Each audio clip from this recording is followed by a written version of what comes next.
Okay, the man, the myth, the legend, Mr. Paul Chek. Thank you. Welcome. Thank you very much. It's great to be here with you. I'm super excited to have a nice dialogue with you, and I'm still buzzing from our last one on my podcast. Oh, me too. You gave me so much to think about. And, I've been thinking about your exercises every morning, that heart opening exercise. It's beautiful. I do it too. I find it puts a smile on my face and it opens me up. I do that before I have my morning conversation with my soul, because I think I found through a lot of experimentation, especially when I'm stressed because I got deadlines or chaos going on with when you have a property this big and animals got some kind of problem or fences are damaged or, just stuff going on all the time.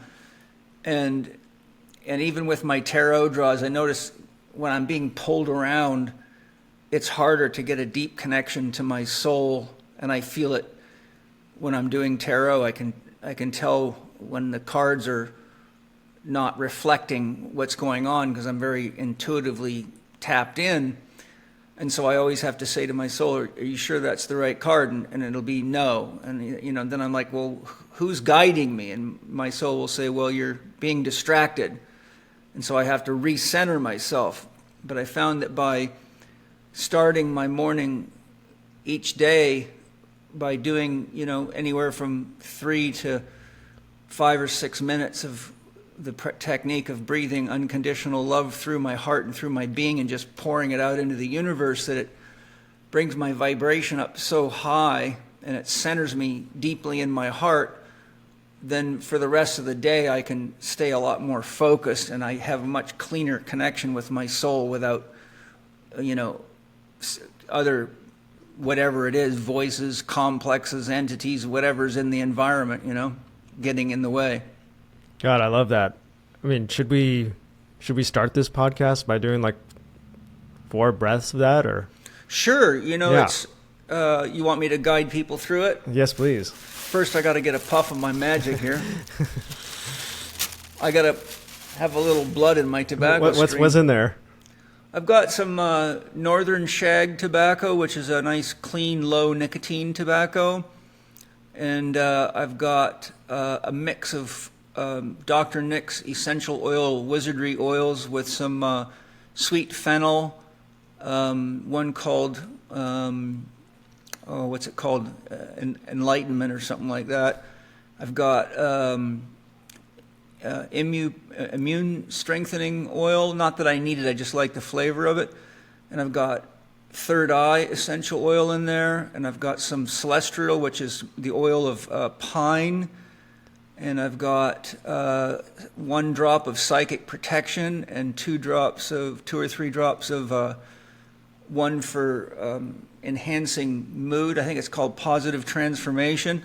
And I mix them all together in a little pot, and then I just dip a little bit of lotus leaf in there, and it wicks it up. And then I put a mix of organic herbs, and I'm not remembering which one I chose, but the one I chose has got a nice smooth energy lift to it, which I like for podcasting and things like that. And then I've got, I used Eagle essence from Daniel Maple's line of animal essences, which are just phenomenal. And Eagle's very good for big picture views. So for discussions like this, I like to have that kind of overview energy of the Eagle. And my podcast I did with Daniel Maple's fantastic if you haven't listened to it. I'm so glad I asked you what's inside that bag. I thought you were just going to say like tobacco or... Yeah, that was quite an answer. Well, you haven't been here before, but I have my own system of alchemy, and I practice alchemy, and I practice alchemy at all levels, physically, emotionally, chemically, with plant medicines and everything else. And I have, probably 60 or 80 different flower essences, gem essences, animal essences, probably 100 different herbal blends, and probably about 200 or 300 different essential oil combinations and single oils. And I'm just letting my soul guide me to create different experiences. And that way, when I'm doing healing ceremonies with people, if they're anxious or if they're down, or if they're too wound up, I know what combinations to give them to create the right environment, either for coaching with me or doing art or chanting or whatever we're doing, and it always blows people's minds how it affects them, and how they love the flavor of it. And so it's a hobby, but it's a hobby where I'm always paying attention, it's not just mindless hobbiness. Yeah, I love how intuitive you are. So when like broken people come to you for help, does everybody get their own individual program, or is there kind of like a strategy that's a one size fits all? Or never. There's no such thing as a one size fits all program if you want to really help people. To see me as a client professionally, you've got to do probably about 8 hours of very deep paperwork and comprehensive assessments. I have assessments for 29 different organ and gland systems, and I do a deep history of your trauma, wounding, parental relationships, family, friend relationships. I look into which archetypes are active in your life. I look for elements of your myth by asking key questions that point me to what myth you're living out.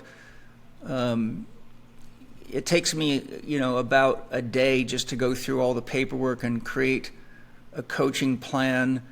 And then I have a lot of, if you come to me with physical stuff, it takes me about a day to do a comprehensive physical evaluation. I evaluate all the cranial nerves, the nervous system, and I evaluate internal gland and organ function.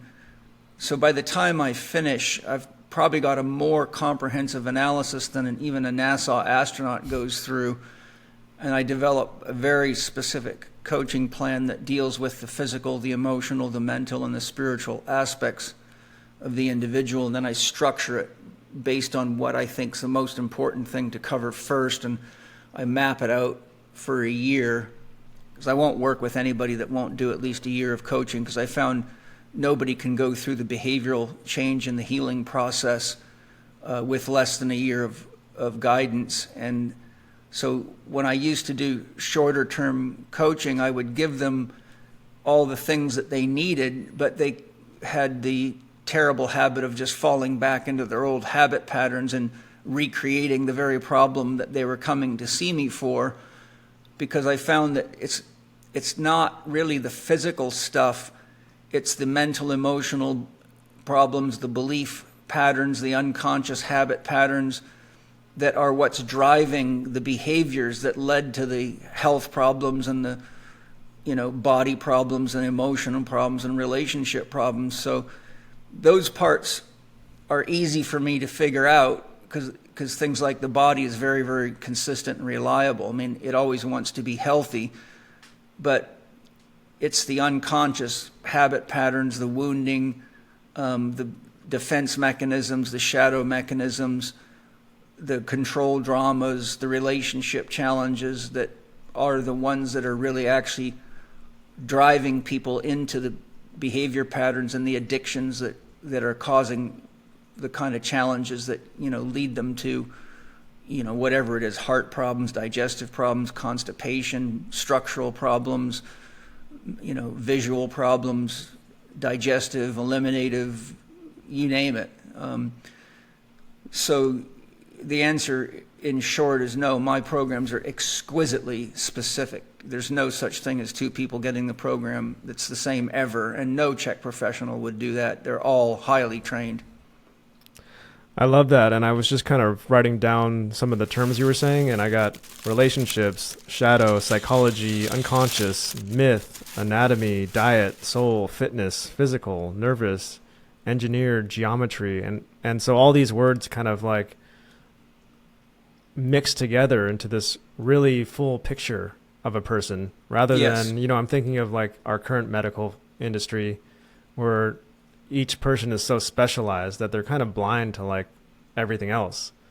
Well, the medical system is not even designed to help people. The only thing the medical system's good at is acute trauma, but you're far likely to come out of any hospital or medical system worse than when you went in. And what's also really dysfunctional about it is that we are so brainwashed into wanting to take a drug for every itch, scratch, bump, headache, pimple, that the problem is that they're very good at creating chemicals that block the pain.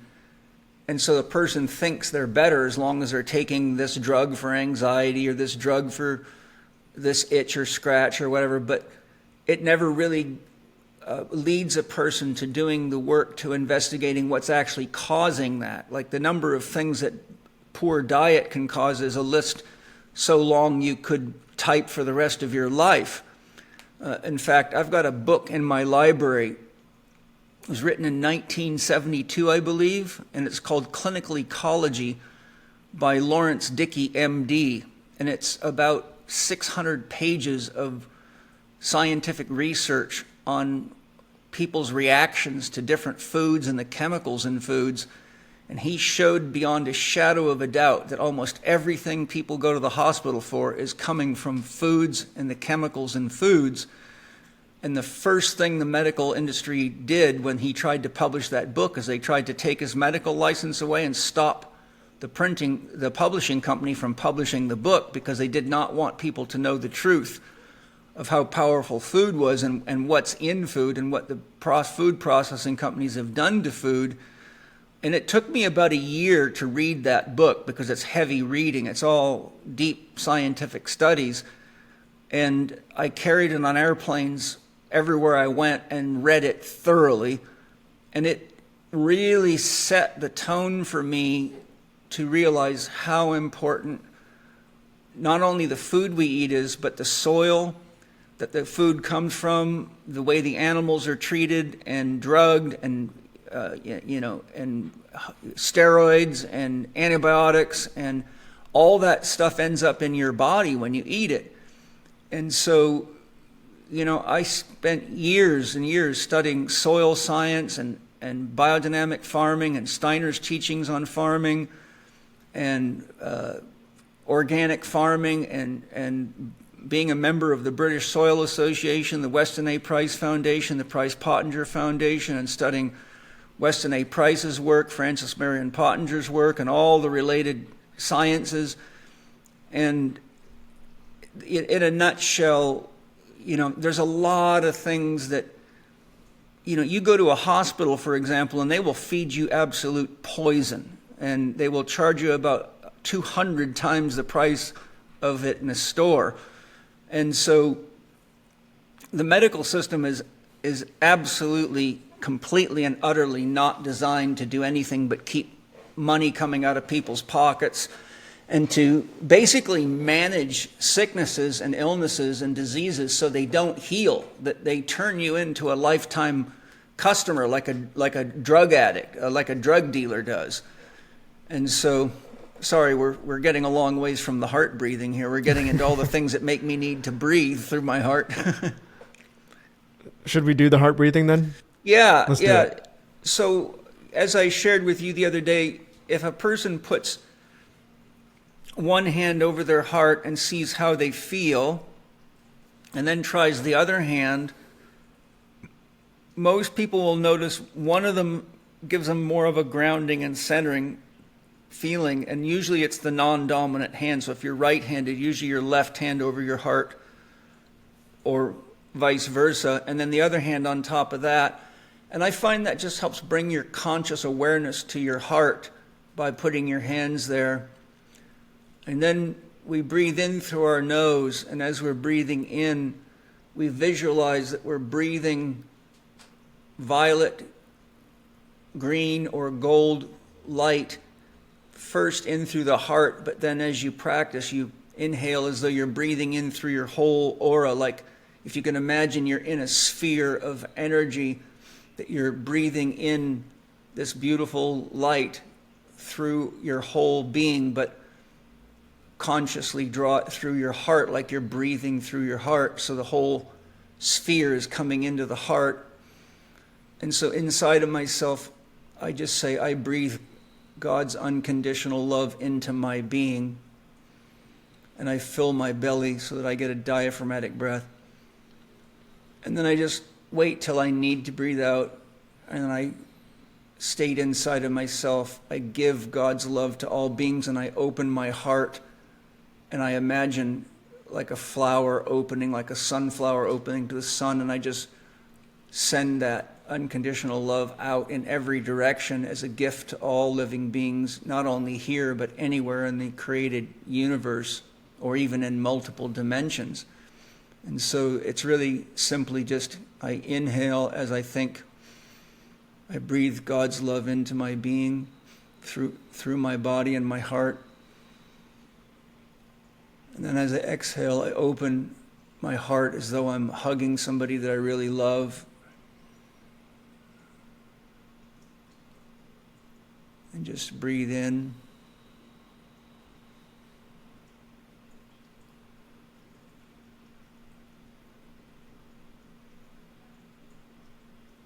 Breathe it out.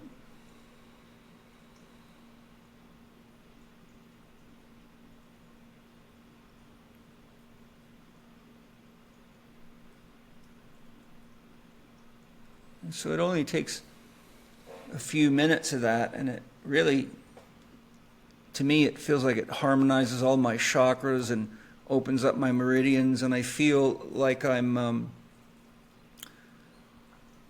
feel my vibration rise up quite high. I've done that for 20 or 30 minutes before, and it literally feels like you're on LSD, but you don't have any of the kind of disabling effects of a psychedelic like that, where you're high, but you couldn't drive a car, or you wouldn't want to do anything that requires you to be responsible and safe.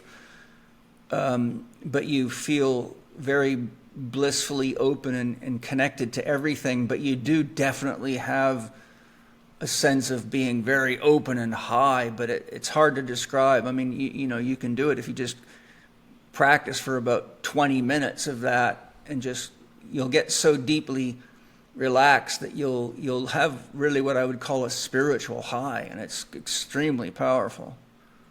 Oh, it is.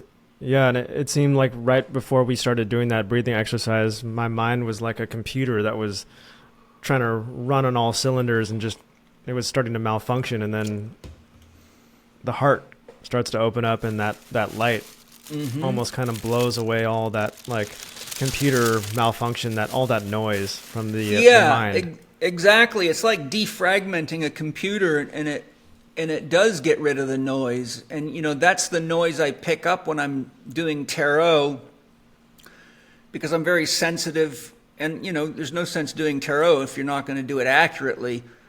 And tarot to me is a deep spiritual practice, because it gives a person a chance every day to shut off the monkey mind and go into the heart and let your highest self guide you. And I do tarot every day as a general rule, unless I'm too busy, and I don't even need to draw the cards, because I can just ask my soul, and my soul will tell me what the cards are for the day. But I like to practice it, because it gives me a reason to hold still, recenter myself. But I do a 6-card draw every day, and I divide the day by 6. So I get up at 3:30 in the morning. I generally go to bed at 8:30 or 9. So each card's about 2.5 hours of my day. And so it shows me like a psychic weather report. And it's always exactly what's going on. And, when I'm coaching clients, I know, okay, I'm seeing so-and-so at 2 o'clock.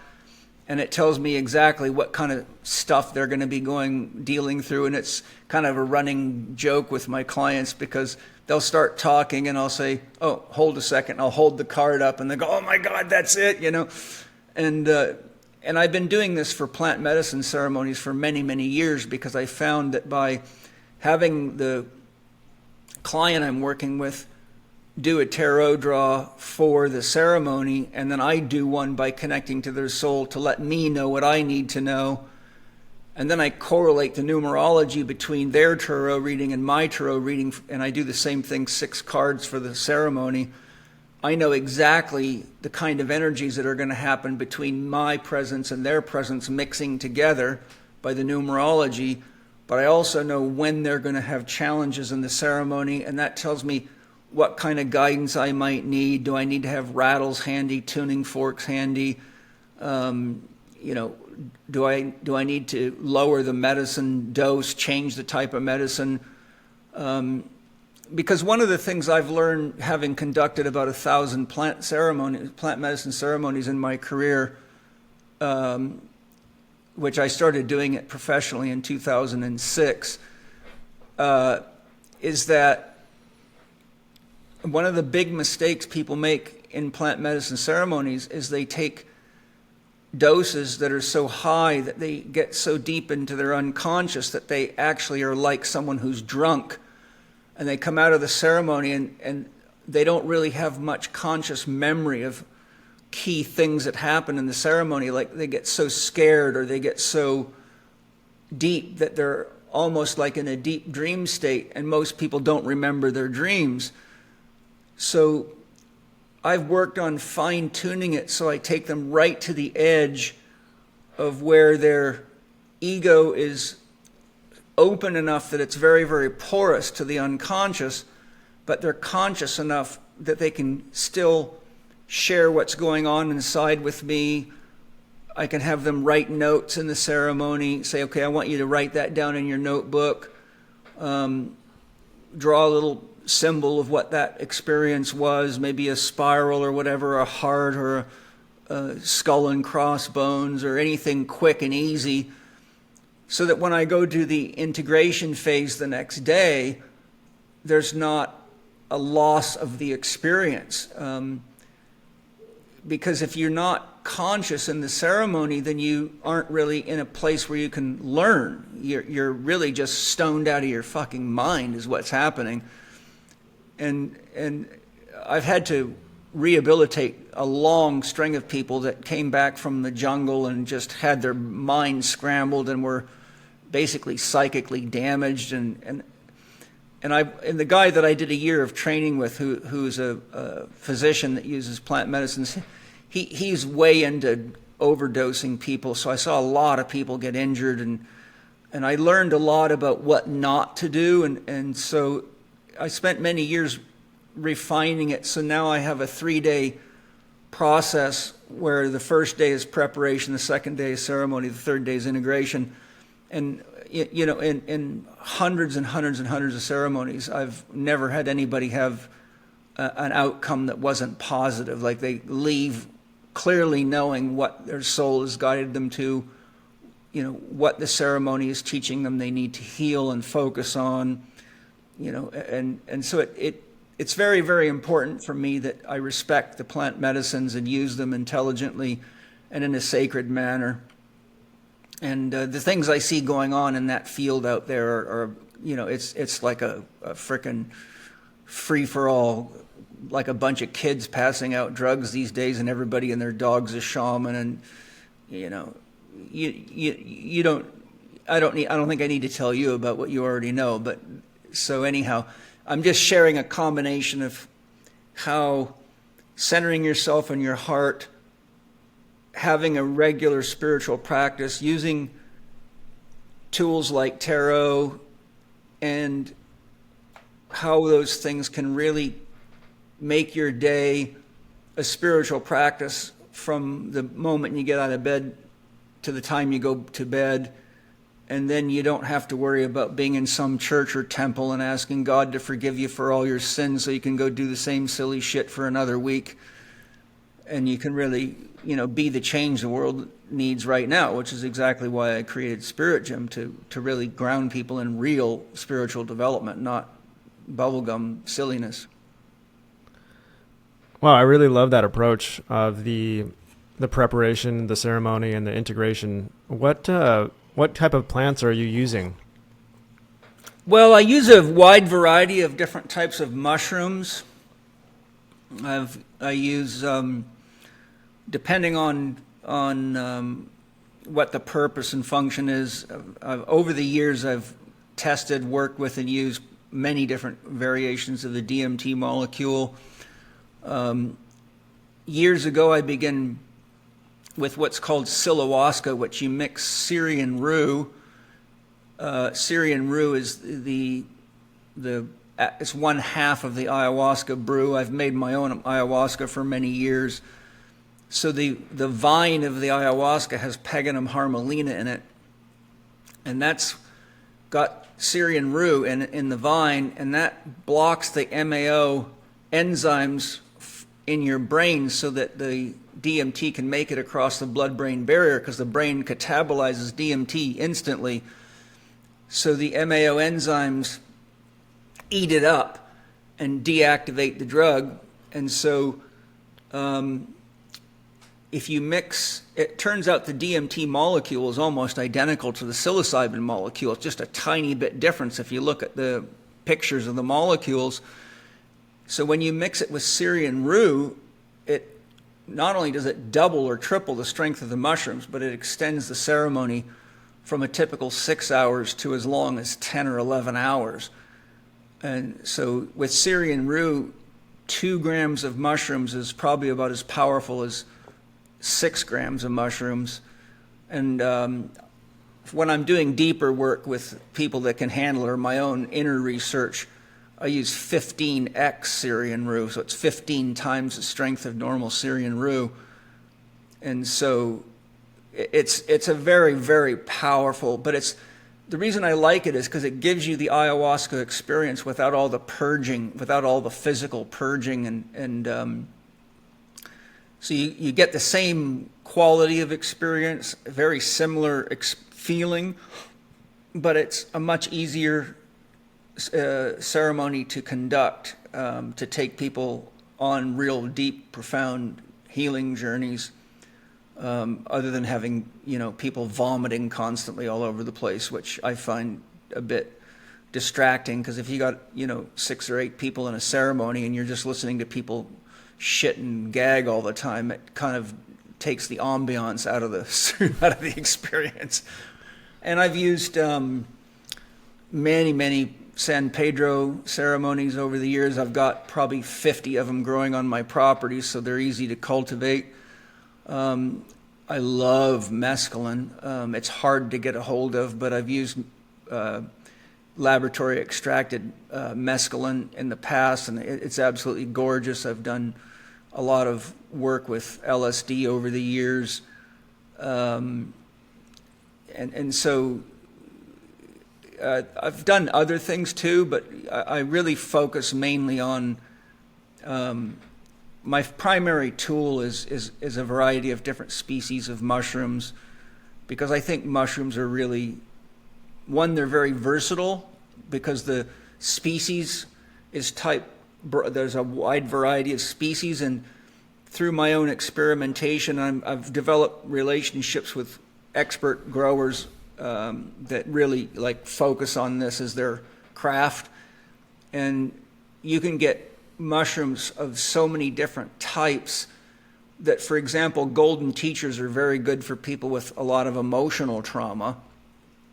If you give someone like that with a penis envy mushroom, it'll just be too intense for them, and it's not the right carrier for that type of experience. And then I've got some that are very visual, and so I basically just ask Great Spirit for guidance when ceremonies are coming, and reach out to the right people, and things always work out just perfectly. I think if you do these things for the right reasons, then Spirit helps you. But if you're just goofing around, you're just, you're going to meet yourself is what's going to happen. That might be the most challenging thing. Absolutely. I'm curious. I'm curious about how people psychologically damage themselves by going too far. Well, what happens is, that's a big question. I'll try not to take forever to answer it, because you're asking something that takes me sometimes weeks of training to help people learning to do ceremonial work properly. But you have to know there's a number of things going on. First of all, every experience we've ever had is permanently recorded in our unconscious. And that includes in utero experiences and even past life experiences. I've had many people with heavy, heavy trauma from past lives that I've had to work them through, both in ceremonies and out of ceremonies. And then we have complexes. Jung identified a complex as an emotionally charged neural network that develops an autonomous personality. So, for example, if you were physically traumatized or sexually traumatized as a child, let's say, then you will get what's called soul loss. The soul tries to get out of the body to avoid the pain of the trauma. But the person records the associative experiences from the environment. So, for example, if your father was traumatizing you, then you've already got an imprint from the male father archetype that's connected to that experience. If your father was wearing a white shirt, blue jeans, and a black belt, the nervous system will record everything. It'll record the colors in the environment, the shapes, the smells, the sounds.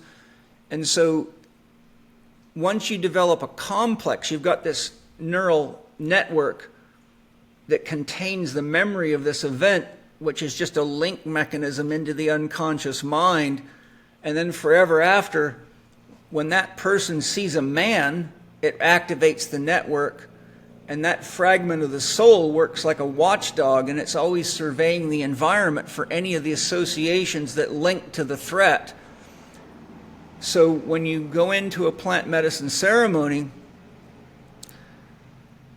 and the default mode network begins to break down because the effect of the plant medicines, the default mode network is what creates the ego structure, which is the firewall to the unconscious, then you have all these traumas and all these autonomously charged neural networks which carry these emotional fractures, if you will, and they can become activated, and it produces exactly what is called multiple personality disorder. So multiple personality disorder is usually the fractured soul piece that now begins to function as an independent agent within you.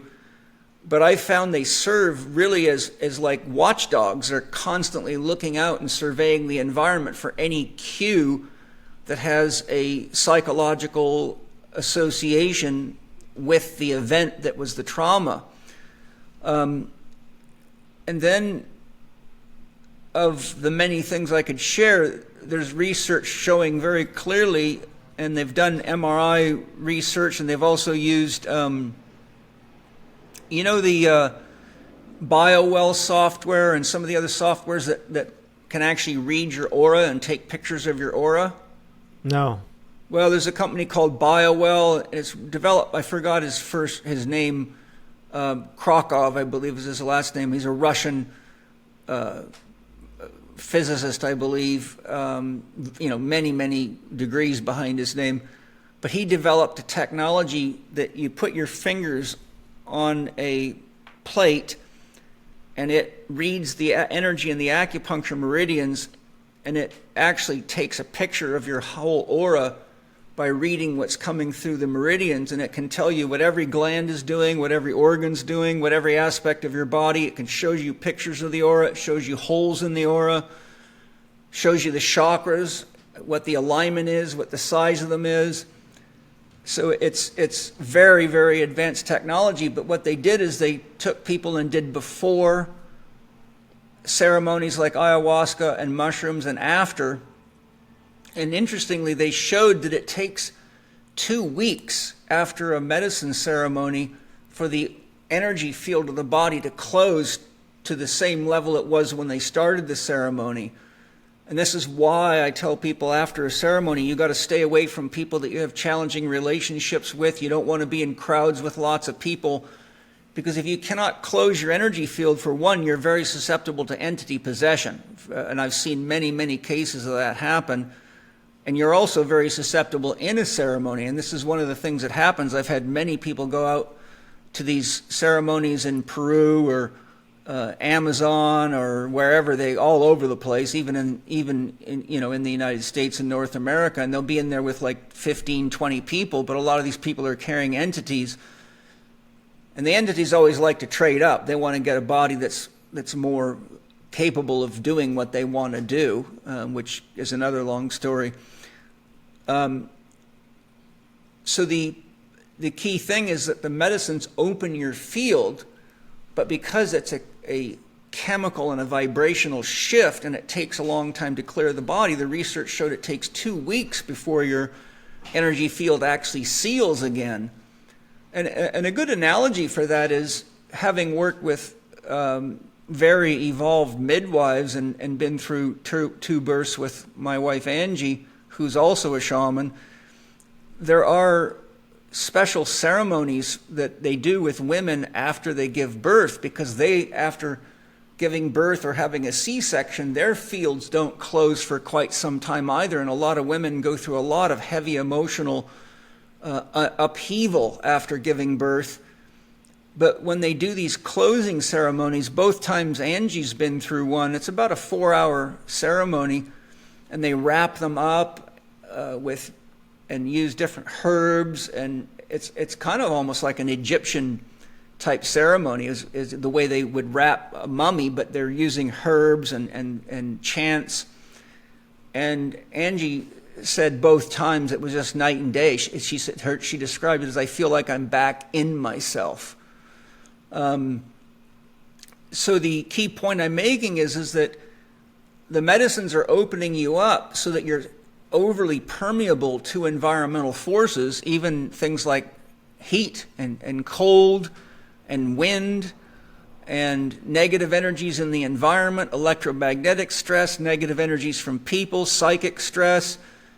And so a lot of people have a really hard time, because they might finish a ceremony at some place like, any number of these places in Costa Rica or wherever, and then the next day they're on an airplane, they're flying home, they're around all kinds of, interesting and lost people and sick people, but they don't have any way to protect themselves from that because their aura is too porous. As a martial artist, you know, for example, if someone's going to punch you, like we used to do exercise where we practice punching each other in the stomach to learn to really strengthen our stomach to take blows. But if you pay attention to what your energy field does whenever you see someone raising their hand like they're going to strike you, if you pay attention, you'll feel your whole aura collapses, and it creates like an energetic shield around you. And there's things like iron sheet Kung Fu and various Qigong practices, but there's many masters that will, for example, when I was at Tony Robbins' house many years ago, because he used to be a client and a patient of mine for quite some time, and he went through black belt training with a master, but when I was in his house, he had pictures of Herschel Walker. Remember the football player Herschel Walker? Oh, yeah. Well, showed a picture of this karate master. I believe it might have been Taekwondo, but kicking Herschel Walker square in the nuts. And Herschel Walker's like 3 feet, 2.5, 3 feet off the ground. And this master's kicked him so hard it lifted him right off the ground.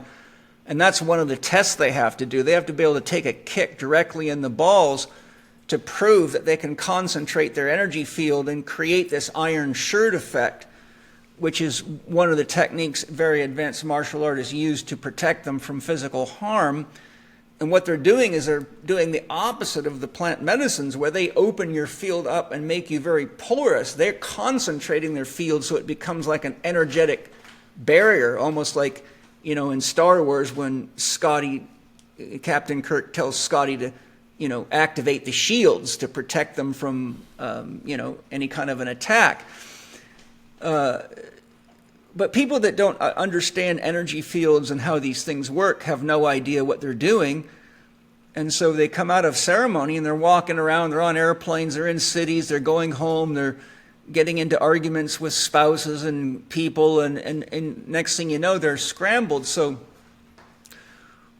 if you take too much of a dose, you go so deep into the unconscious that you're coming face to face with all your traumas and you're reliving them, and the intensity of it is even more intense than your daily waking life. In other words, the vividness of the experience can be more intense than the actual experience, because the experience is such that you actually disassociate from the trauma to survive it.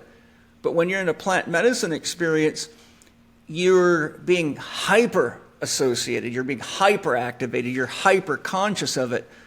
So the intensity can be so much that it actually can create what in my third eye looks like a fracture in their energy field. So when I look into somebody's aura with my third eye using clairvoyance, I actually see what looks like, very much like if you took a hammer and hit a mirror, how it will create cracks.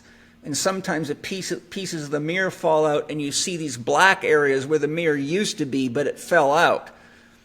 And so oftentimes after people are doing these ceremonies, it's usually multiple ceremonies and too much medicines and too frequently, then I see what looks like these cracks all through their energy field, and I can track that back to what chakra. Then I can look into the chakra and see, actually I see like a movie inside of them because it's held in their field.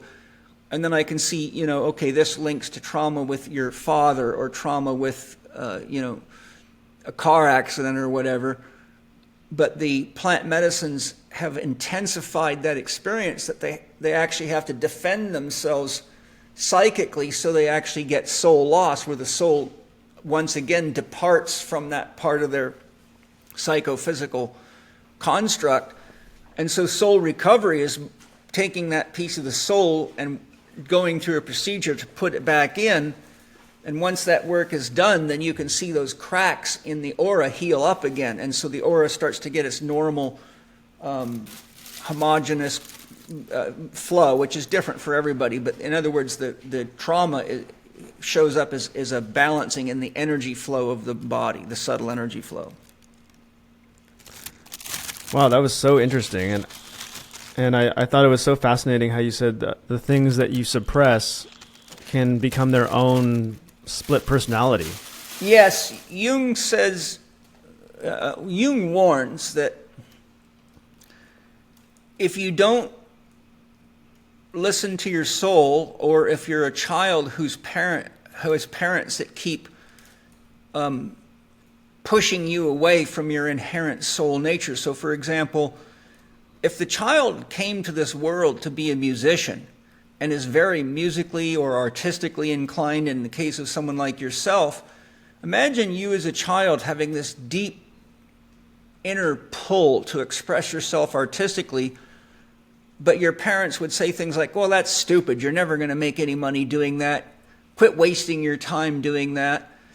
So what happens is each soul comes with its own sense of what it's here to do. We all carry a unique genius and a unique piece of the cosmic puzzle that we're here to provide for each other to help us all evolve. And when the genius within each individual is repressed, and they end up getting railroaded and having to take certain classes in school they don't like, or they get told they shouldn't be playing the guitar or doing art or doing their favorite sport, and they keep getting boxed. What Jung warns is that the soul, the genius, when it's repressed, can become a demon.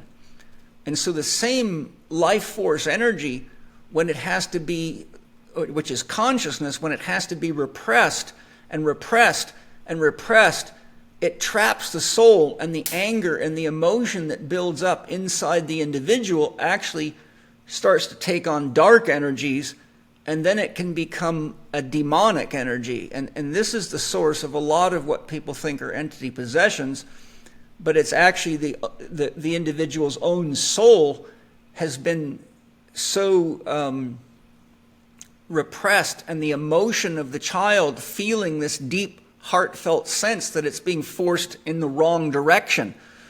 And so that the emotion, every time the parent or the teacher says no, or you shouldn't do that, or criticizes them, that gets tied to that same energy of the soul that wants to express itself so that it can evolve into the person that it came to be. And so paradoxically, what really is the energy of that soul's love and passion becomes so contorted with all the judgment and all the repression and all the even trauma, that now that energy becomes demonic. It has a dark energy, a dark orientation, and then it becomes shadow material that is projected out onto other people in the environment, which is really the beginning of a lot of addiction for a lot of people, a lot of anger management issues, a lot of problems in relationships, a lot of self-loathing, self-denial, and inner confusion. And these things are as common as white bread. I mean, you know, the number of people that I've tracked their health problems right back to these early childhood scenarios is too many to count. It's extremely common, which is one of the reasons I do such a comprehensive analysis. And, you know, as I've evolved in my own spiritual development, you know, I've been doing this for almost 41 years now. So where I used to rely a lot on the paperwork and the physical assessment, I still do that, but now I just go directly to the soul and say to the soul, you know, what's really going on and how can I help you? You came to me for help, so I know that I've got a soul contract with you. And so I just get it right from the soul, and I can go right to the stuff very, very quickly. Wow, that's brilliant. And I did a video on this topic about how childhood trauma leads to addiction, and you just laid it out beautifully. But it's like when we're born into this world, we have two needs: the need to be authentic and the need to attach. Yeah. And the need for attachment is far greater than the need to be authentic, because if you don't attach, you die. As a little baby, you have to stay attached to adults because you're so helpless. So oftentimes you suppress your authenticity to stay attached to adults, but the Dr. Gabor Mate says anytime you do that, you suppress your authenticity, that is when trauma is created. Yeah. And the more authenticity you suppress, the more you will need to chase that feeling of attachment later in life. Yeah.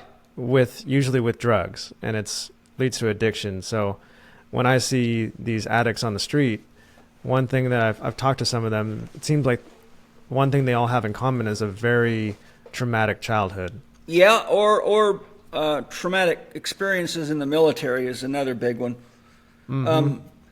There's something I'd like to share with you. Angeles Arian, who is a famous shaman anthropologist, she was an expert in tarot, wrote one of the best books on tarot out there. She also wrote a book on tarot with James Wanless, who's a famous tarot expert, and wrote a great book called Voyager Tarot, which is phenomenal, and has his own deck. Angeles Arian spent 10 years traveling the world and went to over 100 countries and spoke to the natives, the elders, and addicts and families of addicts. And she was looking for what caused addiction. And after 10 years of research, she reviewed all of her evidence, and she found that there was 4 common factors that led to addiction, and they're quite profound. And I've used this work extensively because I've worked with countless addicts in my career. It's kind of hard to find anybody these days that doesn't have some form of addiction. I mean, they're out there, but there's not. I mean, you know, if you took 100 people out of any crowd, probably 80 of them have addiction problems. And these are the things she found. Intensity, if the upbringing of a child was in an intense environment, that is a precursor to addiction. If the parents focused on what was wrong more than they focused on what was right with the child, that's a precursor to addiction. If the child had parents that were perfectionists, which is very common, especially in Christian families where the children are put under tremendous pressure to look a certain way, to act a certain way, to not listen to certain music, to not wear certain clothes, to not look at certain art, to avoid certain television. There's so much pressure on the child. So that if the child's environment was such that the parents spent more time focusing on what was wrong than what was right, perfectionism, and then focusing on what's wrong. So intensity, the need to know, that's another one. If you, for example, go to school and find that you're not mathematically, logically inclined, and 98% of all education in our education systems comes by way of mathematical, logical learning, but only 5 to 8% of the world population learns well that way. You've got kinesthetic learners, you've got auditory dominant learners, you've got visual dominant learners, you've got people that are more artistically inclined, more musically inclined. Howard Gardner identified about 12 different types of intelligence amongst people, but 98% of our education comes by way of mathematical, logical reasoning. So a child can be very, very gifted, but not good at memorization and passing tests. And so what happens is the child sees that the kids that are good at memorization and passing tests start getting favors from teachers. They get more love. They're more appreciated. Their parents show them more affection. So if one sibling is really good in school and the other one's not, then the other one starts getting pushed to the side or criticized. And so what it leads to is an addiction to the need to know. So these children will start thinking that they've got to really pour themselves into memorizing and doing their best to try to keep up with the Joneses, so to speak, and it puts so much stress on them, it leads to addiction. And interestingly, a few years back, I did research on the rates of suicide in people under 20, and the highest rates of suicide in children under 20 were in New Zealand and Japan. And what the researchers identified was Japan had the highest scholastic standards for high school graduation, and New Zealand had the second highest scholastic standards. And so they showed that the high rates of suicide, they tracked it right back to pressure in high school and kids feeling so inferior that they couldn't keep up. And their self-esteem just got destroyed, and they found that it was easier to kill themselves than to try to play this keep up with the Joneses in high school and college. And so there you see that it sets you up for this sense that if you don't know enough, that nobody's going to love you, you're not going to be valued, you're not going to be wanted, you're not going to be needed. So to review those, intensity, focusing on what's wrong, perfectionism, and the need to know. Okay, so here's the punchline. Everyone listening, were you raised in an intense environment, such as mom and dad not getting along, or intense fights with brothers, or an environment where there was just a lot of intensity in the household and you could never really relax? I was. Were you in an environment where your parents focused on what was wrong more than what was right? I was. Were you in an environment where your parents had this bent toward perfectionism and you always had to meet up to certain standards, or you were potentially going to get punished or be diminished? Fortunately, my parents weren't perfectionists, but my father had very, very strict rules with intense punishment for not doing jobs correctly, not taking care of animals correctly, etc. And then were you in an environment where there was others around you that were celebrated more than you because they did better at passing tests, and you realized later that you just didn't naturally learn that way? Well, you count up the number of people that fits into 1, 2, 3, or 4 of those, and you've got most of the population. And so the addiction, I did a whole course called the 1, 2, 3, 4 for Overcoming Addiction, Obesity and Disease. And I showed that the addiction is actually a surrogate that allows a person to feel loved without any attachment or risk. It doesn't, no matter how you suck a cigarette, it doesn't complain that you're a bad kisser. No bottle of booze ever tells you that you're not a good lover. No heroin ever makes you feel bad about yourself. So what I found consistently is that all addictions are coping mechanisms, which is exactly what you said, a need to connect, but a mechanism of either numbing the pain or allowing you, for an example with psychedelics, to feel more connected. And I think that's one of the reasons we're having another huge wave of psychedelic revival, is so many of us are broken, that psychedelics always have this beautiful capacity to open you, so you feel the plants and the trees, you feel the sun, you feel the moon, you feel the stars, and you feel, because as the ego breaks down, the firewall that creates this sense of isolation dissolves, and all of a sudden you feel yourself to be one with nature, you feel yourself to be connected to the people around you, and that's ultimately giving the sense of the secure attachment that we needed, particularly in the first 2 years of our lives, in order to navigate the earth plane without feeling broken and scared all the time. So really what we've got is just a world full of metaphorical orphans that even though they were raised by parents and sent to schools, they felt disconnected, they felt underappreciated. People were more interested in forcing them into their rules than you consider all the hell and damnation and punishment and the scary shit that kids are indoctrinated with religion, and the three main religions being Islam, Judaism, and Christianity, all of which have, heavy restrictions and rules and regulations. And, what do you think happens to a kid when they think God paradoxically loves it but will burn it in hell for almost anything that it wants to do? And so what do? You get what you see when you look out the window every day. You get what you see when you turn on the television or social media. You get exactly what we've got now. Yeah, that's brilliantly put. And I'm going to have to rewatch this and really integrate what you just said. That was very deep, and it makes me think of, on a macro level, like our world is really going through it right now, like on every level. Culturally, psychologically, spiritually.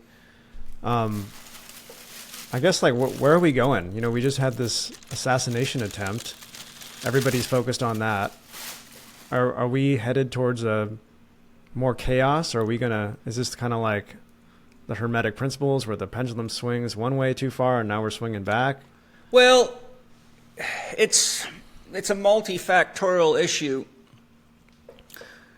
Jung and Joseph Campbell both warned, as have other experts, that whenever a culture loses its myth or a nation loses its myth, it's a very, very dangerous time. Jung wrote all about what was happening as the Second World War was approaching. And remember, Nietzsche pronounced that God is dead. And Friedrich Nietzsche was, a very profound philosopher, as I'm sure you're probably aware. His book, Thus Spoke Zarathustra, is one of the most powerful books I've studied.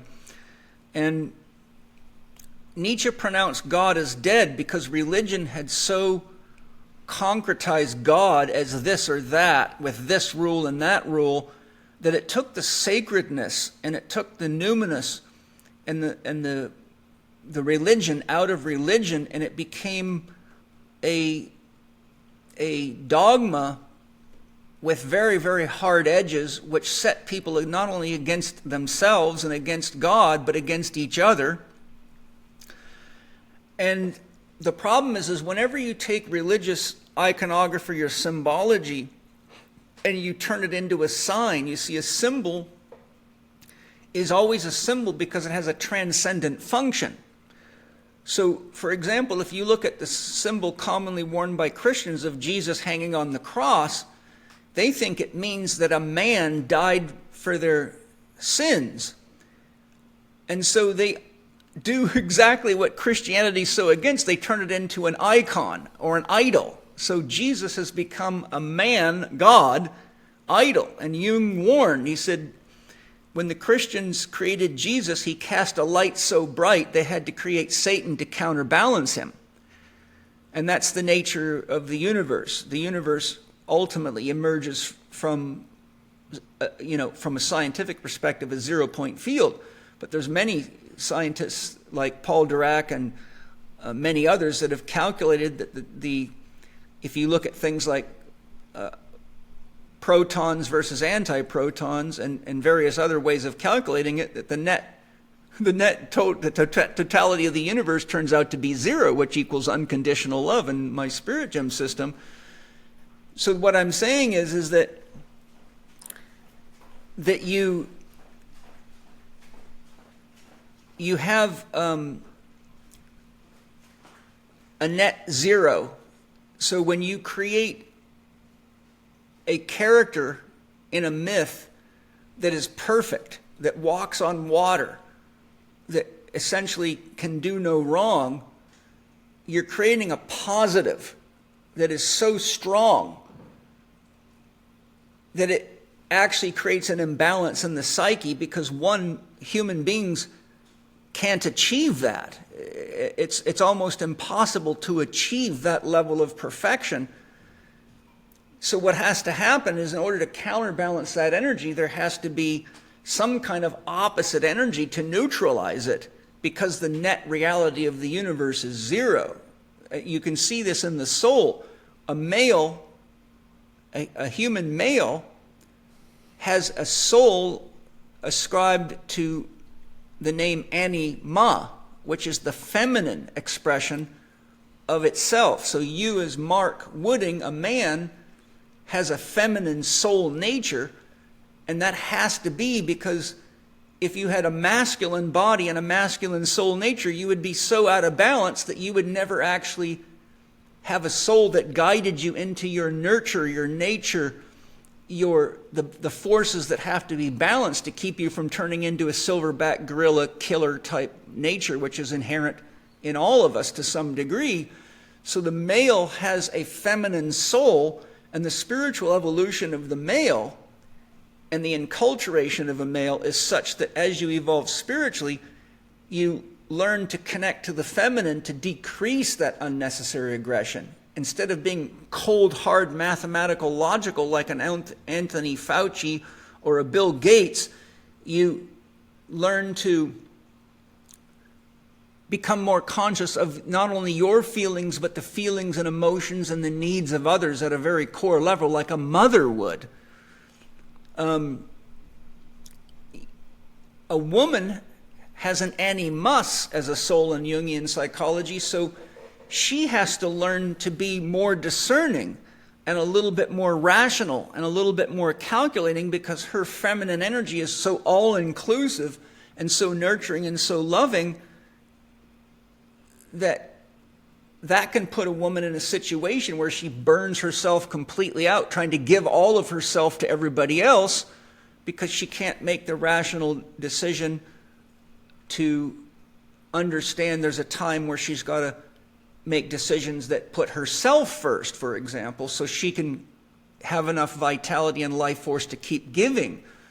And so what Jung was saying is that you have, and Nietzsche, you've now taken all these transcendent symbols. So to back to the cross, when you use a cross with Jesus hanging on it in a religious sense, you're not looking at a picture of a man on a physical cross and turning it into an idol.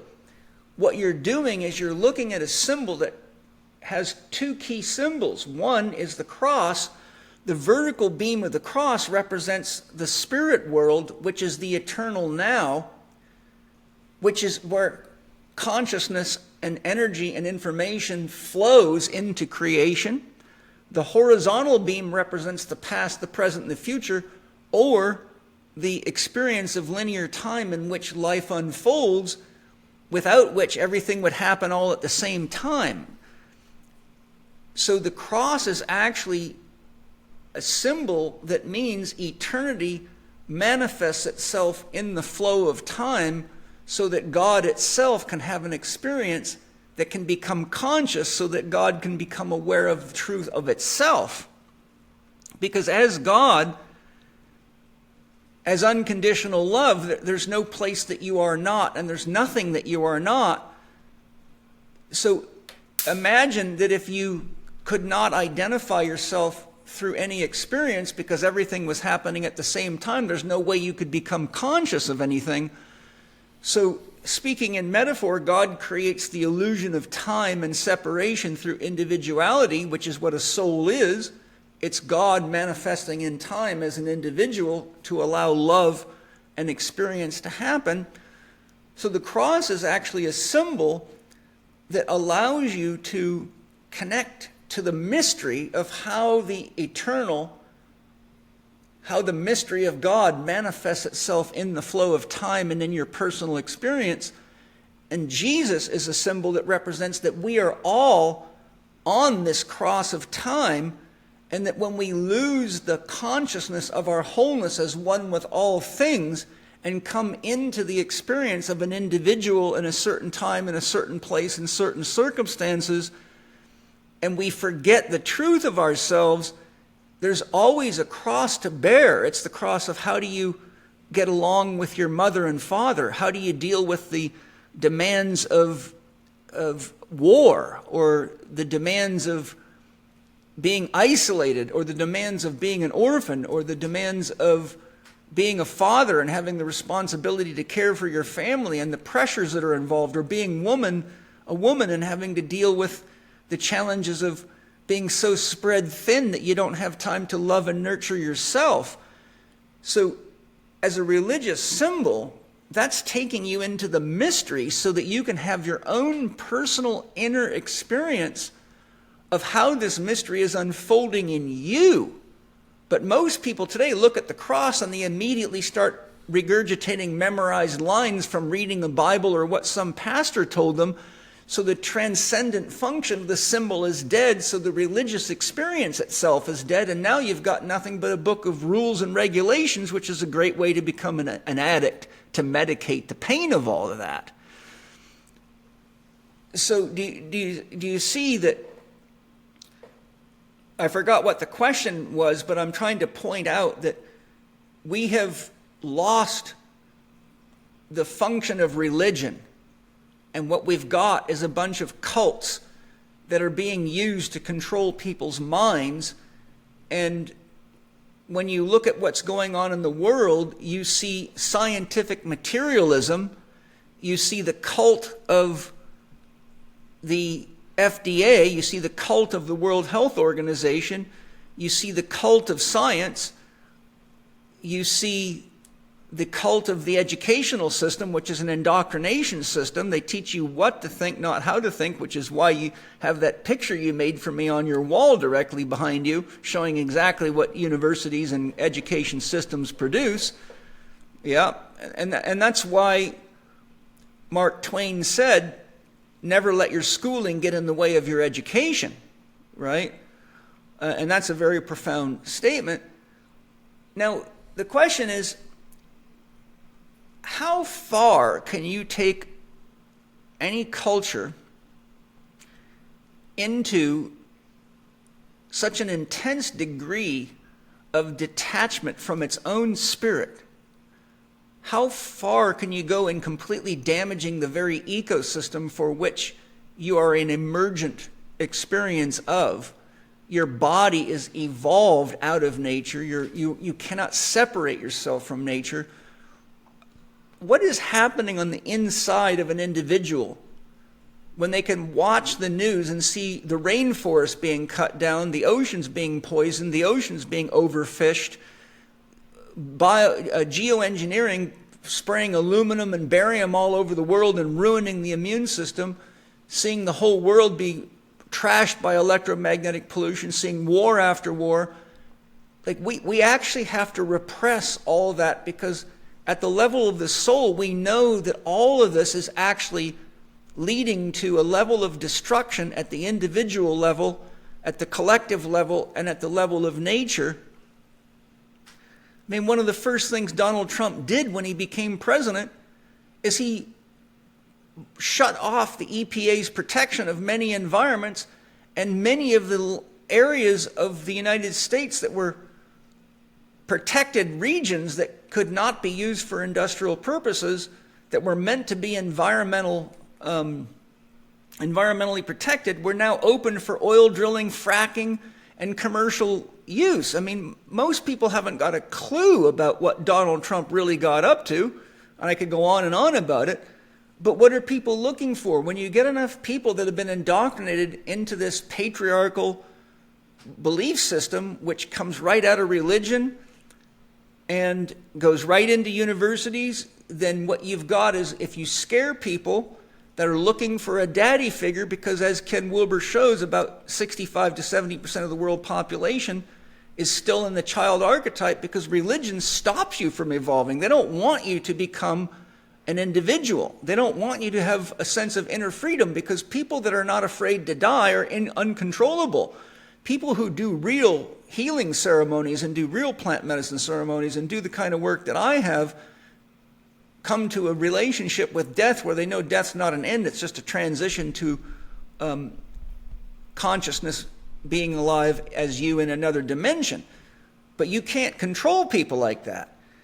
So what you do is you keep them in the child archetype, you keep them always going to the hands of experts, and the next thing you know, you create an illusion that there's a major public health threat, and you tell people what they've got to do, and you end up with 32 million people dead, lost and confused. And when the world starts getting chaotic, then you're begging for an alpha male to come rescue you, and Donald Trump turns out to be the perfect figure for broken children who think daddy's going to protect them from the big bad wolf, not realizing that the big bad wolf plays both sides of the frickin' game. So I can give you an example of this. If you study what the United States government did to Native American Indians when they forced them into reservations, well, one, they made their sacraments illegal, which things like peyote and mushrooms, they didn't want them using that. Two, they made it illegal for them to do their religious dances, because they found whenever they did their dances and their ceremonies, they become uncontrollable. They got too much power and too much strength, and you couldn't control them. So they made it illegal for them to do things like the sun dance and their ceremonial dances. They took them off their lands, they stopped them. They did everything that you need to do to break the psyche of an individual and disconnect them from their source of life, from their God, which for them was largely nature. And look what happened to them. Look at the health of most native populations in this world today. They have very high rates of obesity, very high rates of disease, very high rates of cancer. And so now it's being used against us, right? You'll own nothing and be happy? Good luck. I always say, let me see you do it first. Prove to us that it works.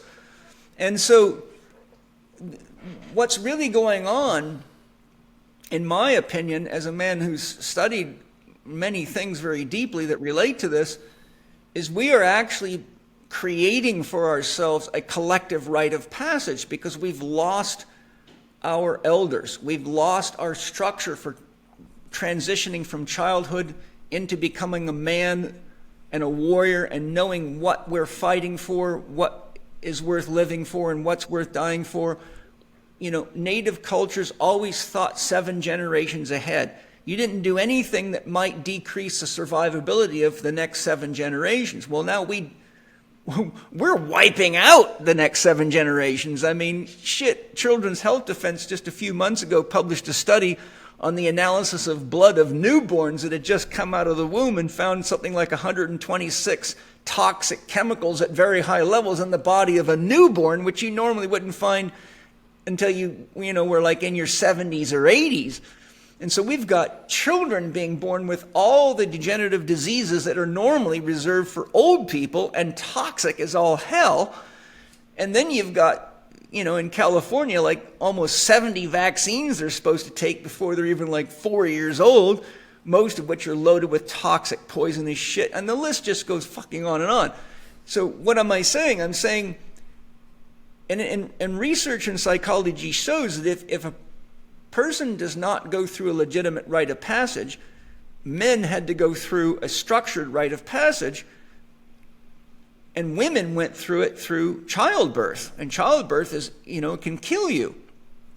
So they had to deal with carrying the fetus for 9 months, which is extremely hard on the woman's body and her mind.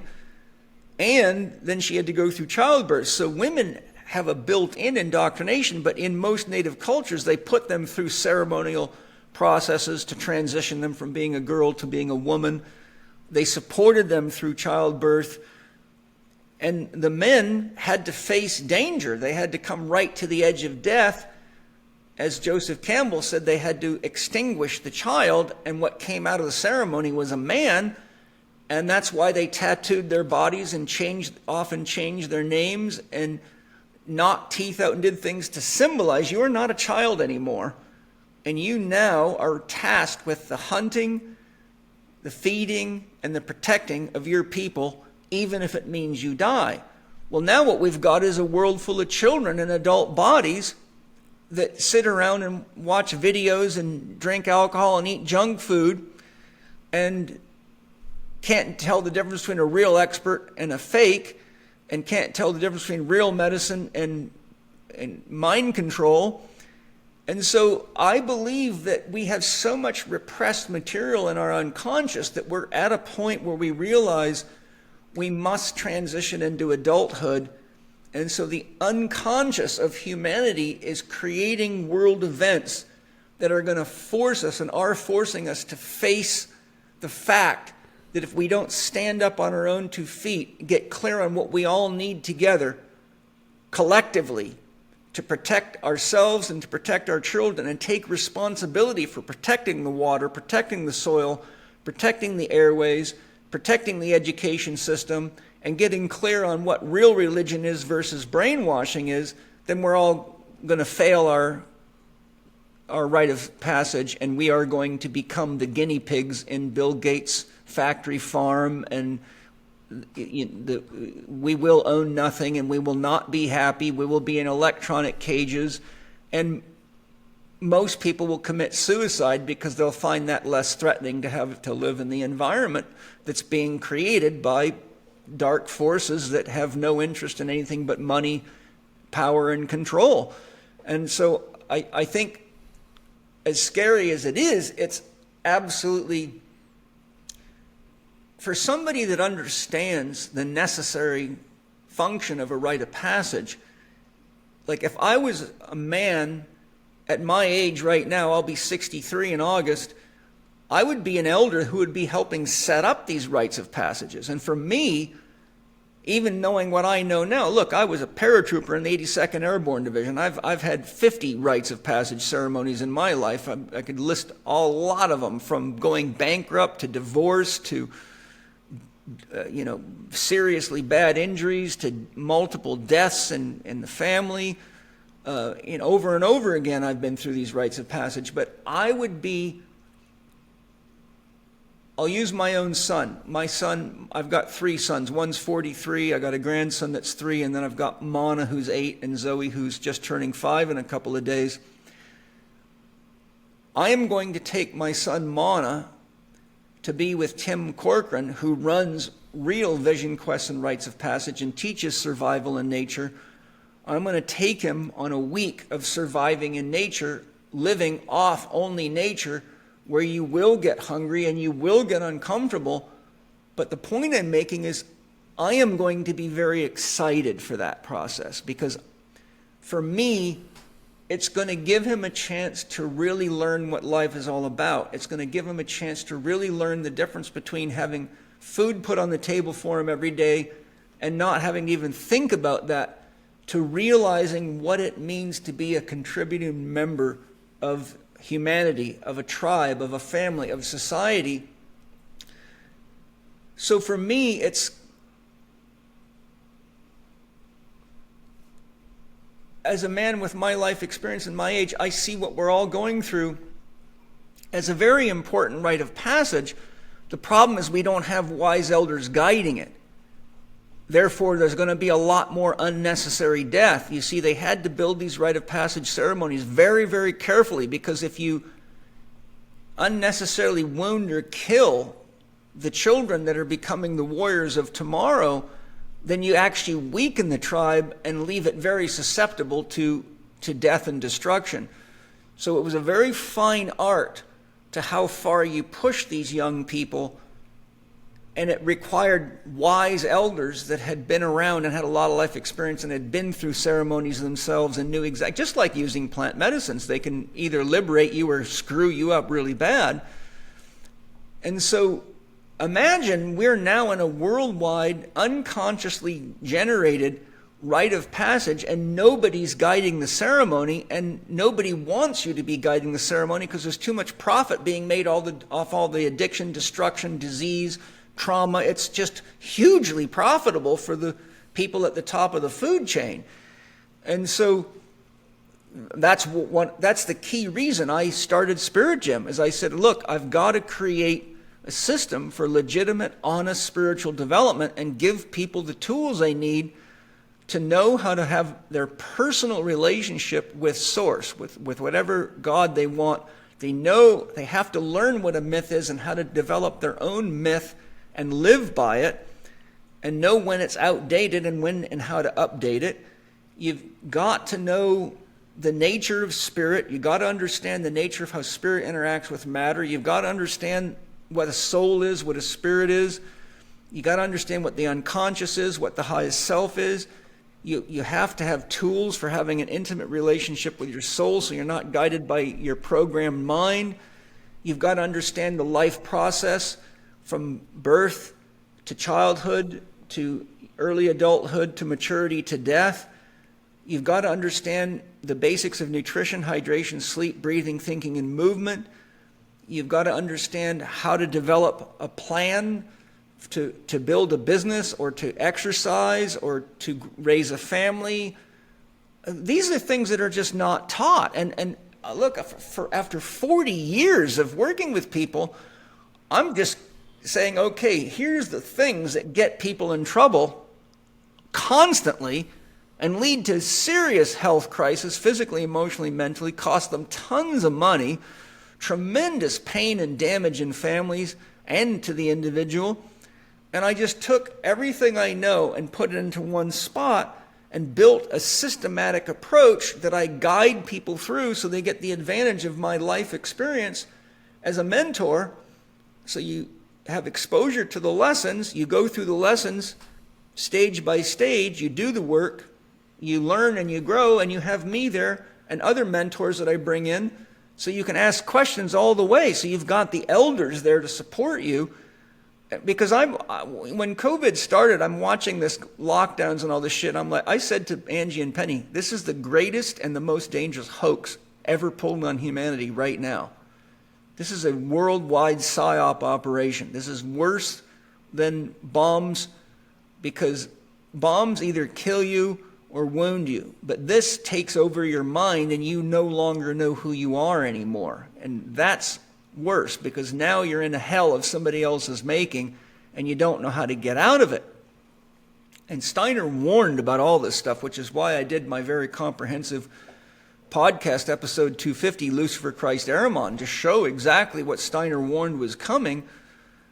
And so out of my own observation, and look, I was a paratrooper. I've had some battlefield training. I can see strategy. Look, let me tell you something. The first thing they teach you in battlefield strategy is there's two things you got to do to take over an enemy: knock out their communications and control their food supply. Well, look around. What do you think censorship is? It's knocking out your communications, and look at your food supply. It's completely poisoned. So you have to ask yourself, well, who's behind all this? Well, that's what about 100 of my podcasts are about. There's so many books on that you could read for the rest of your life. But if you got your freaking nose in your iPhone and you're playing video games and you're doing dumb shit all day long and you're acting like a child when you got adult responsibilities, you don't see what's happening right in front of you. So you're kind of like somebody blindly walking into, a pit full of hungry tigers and not realizing what's about to happen. Anyhow, sorry for the long rant. No, I love that. You just took me on a ride, and you said it all right there. And I just jotted down quite a few notes. We've lost our rites of passage. We've lost our wise elders, lost our connection to a collective myth. We've lost authentic connection to the divine, to the spirit and nature, because we're worshiping these false idols. And I think the one thing I got, you said that it's a net zero, you know, Yeah. it all, and so it seems like the evil has really revealed itself. Yes, To be and very that's evil. beautiful, because now you can see what was so stealth before. Right. You know, there's an old saying, the devil you know is always better than the devil you don't know. But you also got to remember, Lao Tzu said, the government always reflects the people. So everything we're criticizing and pointing the finger at is actually a shadow projection, because those people are made of us. Donald Trump's a human being. Fauci's a human being. Bill Gates was raised in Seattle just like everybody else that lives in Seattle, right? So what I'm saying is, it's easy to say, oh, well, if we just get a new president, everything will be better. Well, bullshit, that's never happened. Because now you're just projecting your own responsibilities onto somebody else. And they'll just charge you more frickin' taxes and make things more expensive and make all sorts of promises that never happen. That's been going on for thousands of years. In fact, if you study Richard Wilhelm's translation of the Tao Te Ching, in the back of that book, there's a section of the book that's as big as the whole sutras by Lao Tzu, the 81 verses of poetry, and he describes clear as a bell that for thousands of years, Chinese emperors have been bringing in the most evolved spiritual masters, tricking them into teaching them everything they could, and then restructuring those spiritual teachings and religious passages to use it as mind control. That's been going on for thousands of years.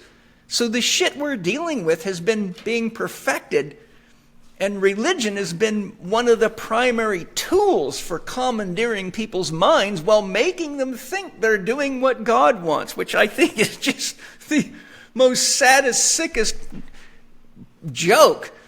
And the problem is, if you get people deeply programmed enough, they will kill you for suggesting otherwise, which that's how far gone people are. And what have you seen since COVID? You've seen more people jumping back that used to be yogis and used to be leaders, and you know, there's lots of names I could name, but I don't need to name. You just look who's now back to being a born-again Christian, and research in psychology and consciousness development shows that the more stress an individual gets, the more they revert backwards into their unconscious programming. And with 85% of the world population claiming religious affiliation, that means 85% out of every 100 people were raised in a house where they were programmed into religious ideology. And so as the environment gets scary, they go backward and they start looking for a God in the sky to rescue them. Well, who is like the old man in the sky with the power to throw lightning bolts and destroy the enemy? Donald Trump. Joe Biden, he can barely talk and walk. He probably has to have one of Bill Gates' fart bags on him for all the CO2 he releases. So you see what I'm showing you. And, look, I work with very damaged people. I can watch their conscious reversion and track it like a pilot is tracked by a radar station. And I study this stuff intensely for my whole life. So we're watching, as the stress mount, we're watching us go back into ethnocentric religion. Why is that a concern? Because as soon as you start getting a bunch of people reverting from things like yoga and shall we say, open spirituality and world-centric consciousness into ethnocentric consciousness, all those religions are based on a my group versus your group problem, and that's the number one cause of wars throughout history, is religious battles over what God wants.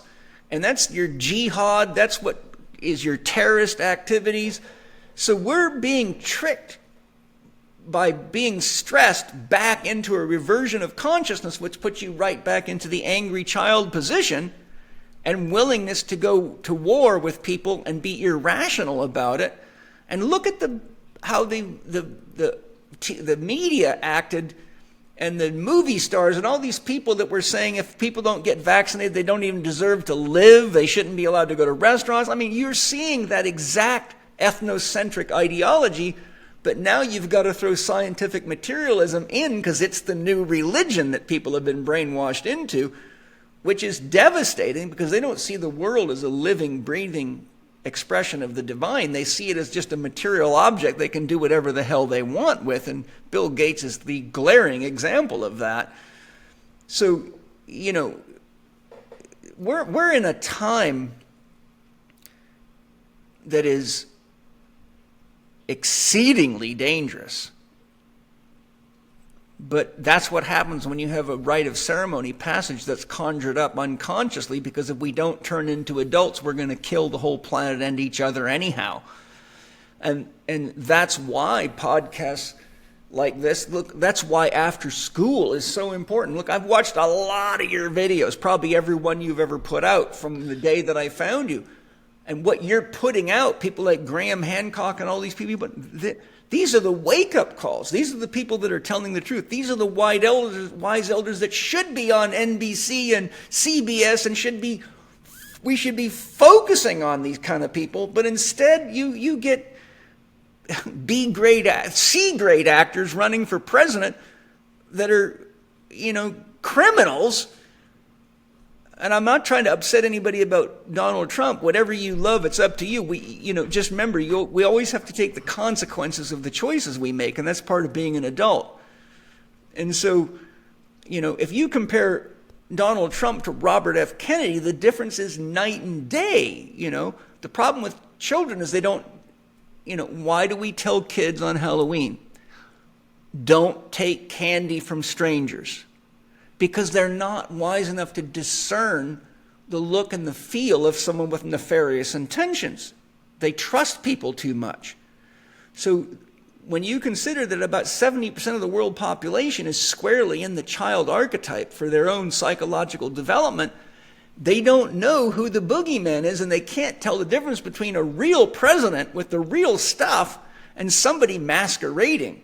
I mean, all you got to do, I encourage everybody listening to do your work to investigate who put the United States government in bed with Pfizer and a financial, profitable relationship that gave the U.S. government a commission on every vaccine used and used your tax dollars to pay for it.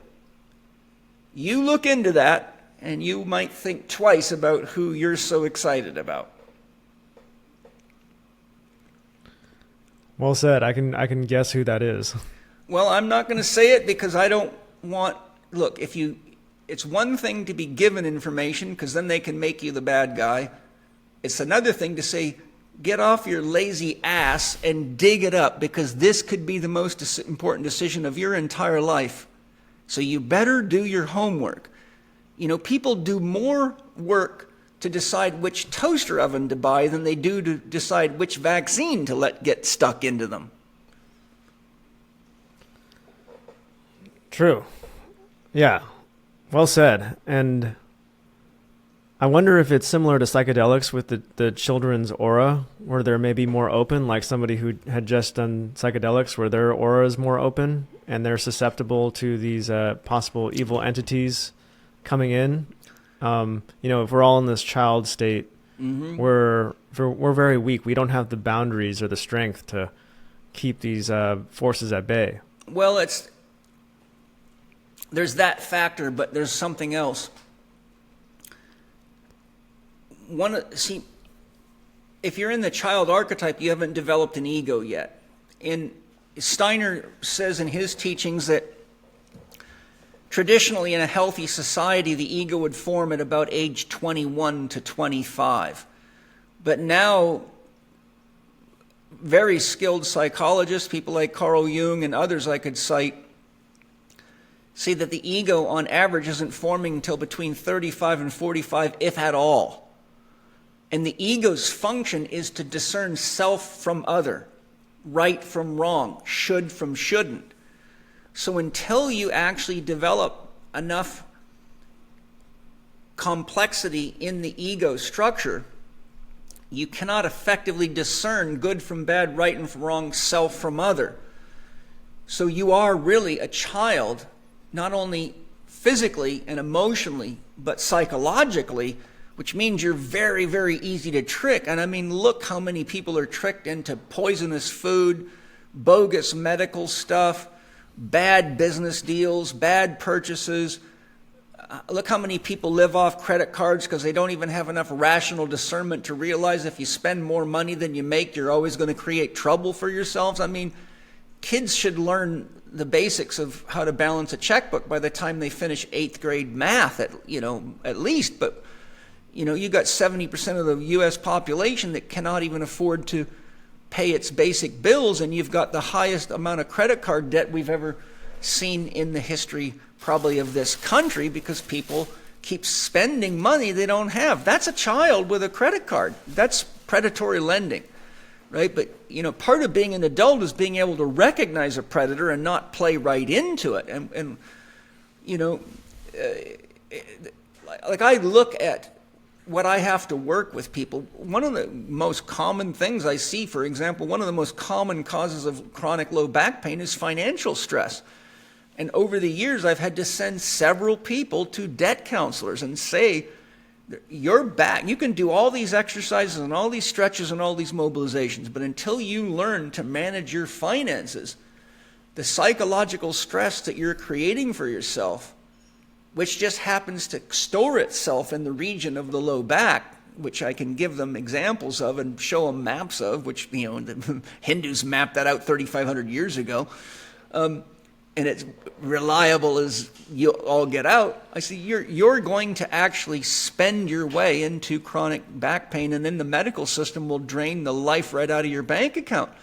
In fact, I recently did research on bankruptcy and found something quite shocking. The number one cause of bankruptcy in the United States right now is medical debt.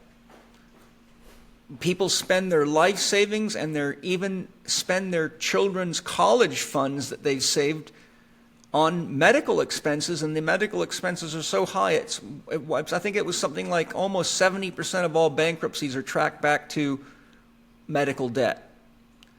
Well, this is called not paying attention. That's why I wrote the book, How to Eat, Move, and Be Healthy, 20 years ago, to say, look, ladies and gentlemen, it's expensive to have Paul Chek teach you how to eat and move and breathe and stretch and exercise, and you better learn. So here's a book for $25 because you need to know this, or you're going to have a much shittier life with a lot less freedom. And so the problems have just continued. I mean, I live in a state of shock at how undereducated people are. And I've got a 9th grade education. Thank the Lord I educated myself. Yeah, I'm wondering, is all these bad things happening to the world, are these due to incompetence, or do you think that these are like orchestrated by some very smart higher power, and it's all deliberate? It's a mix of both, but the one creates the other. So the higher powers, the people that control religion and government, they want to keep people dumbed down. They want to keep people, look at the difference between alcohol and marijuana. Isn't it interesting that in every battlefield, soldiers can get access to alcohol 24/7? Because one of the side effects of alcohol, there's a reason they call it courage juice. It enhances the ego. It enhances your sense of you can kick ass and do anything. It numbs pain. So it makes you stupid and controllable. Marijuana enhances your sense of connection. It enhances your connection to the feminine within yourself. It slows you down and calms you. In fact, research I read years ago showed that when they looked at the grades of university students, those that were drinking alcohol consistently had the lowest grades, and those that used marijuana had some of the highest grades, because it's a stress management tool, and it calms you, and it actually helps you alleviate the stress of academic pressures and social pressures. So they make that freaking illegal. Now, now they're doing the opposite. Now they're trying to drown everybody with mushrooms and alcohol, and mushrooms and marijuana, to keep them stoned out of their friggin' minds so they can't think straight. So they just turn the same trick against you. But it's, from a spiritual perspective, and Steiner goes on at length about this. I described it in great detail in my Lucifer Christ Eremon podcast, episode 250, which is a 5-hour special edition. It's really like an audio book. And I put a month of work into that podcast. I literally took a month off of everything. The script for that thing was 92 pages long, and it's heavily referenced. But Steiner, and if you read the Law of One series by Ra, it's a 5-volume set. I've studied it extensively. Steiner says that there is an absolutely necessary function to evil. And the function of evil is that it keeps people from getting too comfortable, because if they aren't provoked to have to think for themselves and grow and deal with challenges, they will stay unconscious and they will not grow spiritually. And so it basically puts God in checkmate. God will not grow. And now these are complex topics, as people have these weird ideas that God's perfect and God doesn't grow.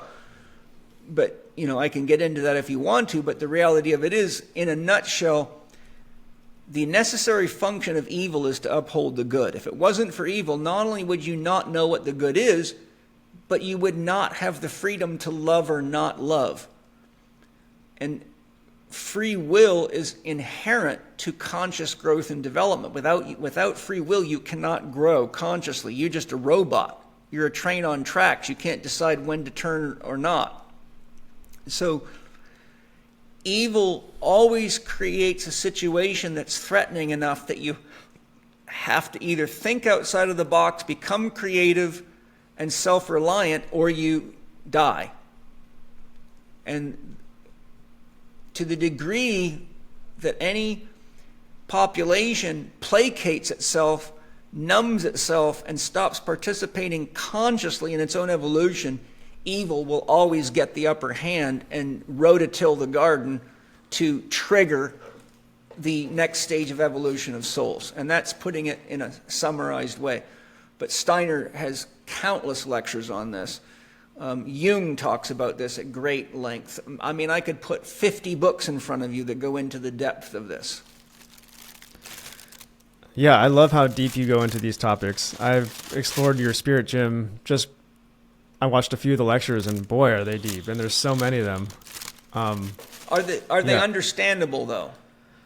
They are. Yeah, you're a very clear teacher. But it's like you said, it's right at that, kind of like your psychedelic journeys. You're surfing right between the line of like the conscious and the unconscious. So if you went a little deeper, my conscious mind might be like, oh God, like the hell is he talking about? And if you were a little bit more,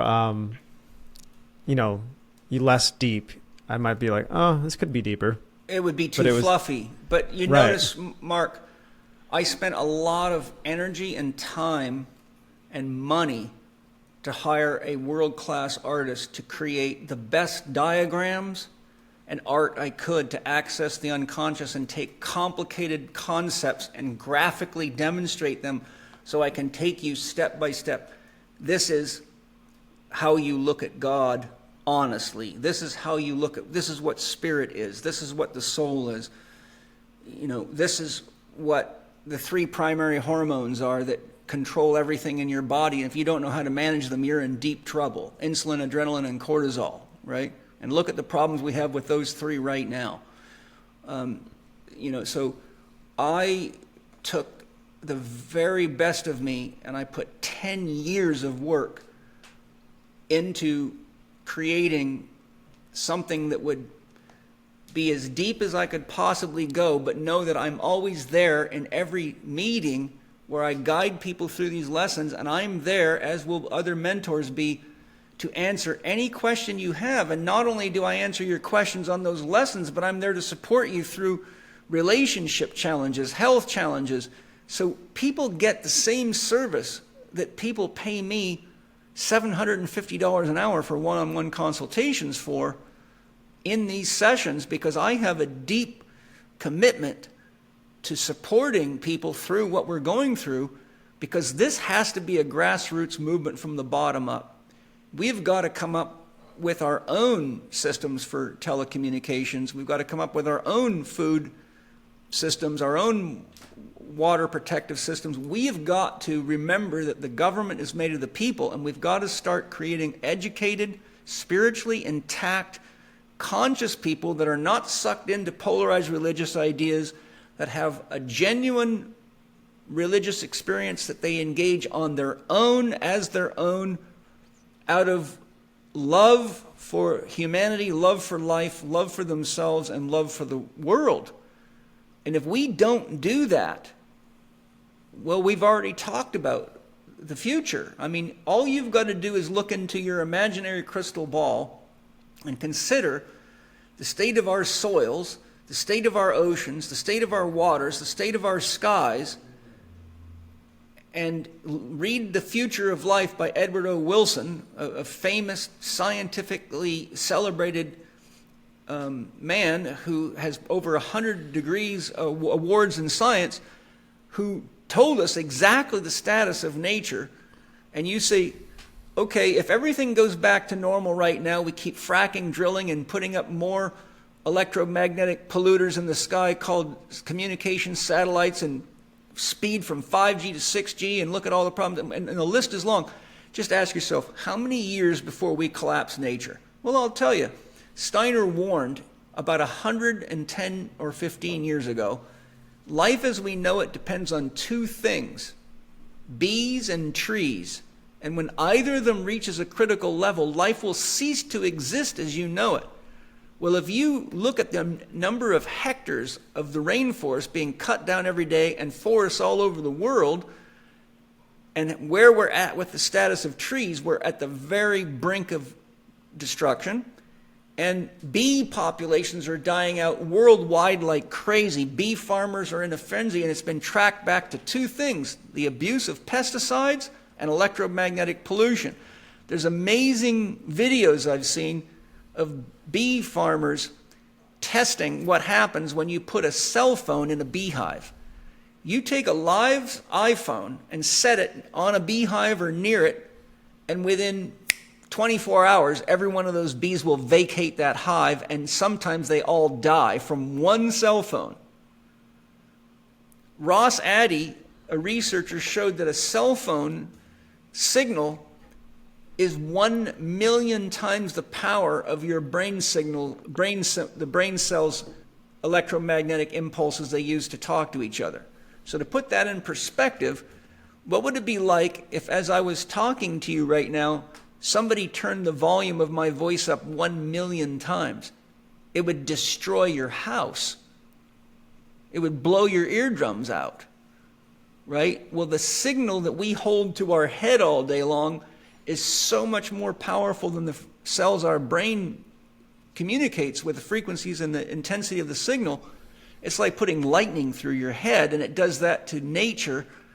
And if you read The Invisible Rainbow by Arthur Firstenberg, MD, when he tracks the history of what happened since we started using electricity, and shows crazy stuff like every time they put up a new cell tower or radar tower, influenza broke out all over the place, and bees started dying everywhere, and beekeepers started getting so pissed off they were threatening corporations that if they didn't take those towers down, they were going to blow them up with dynamite.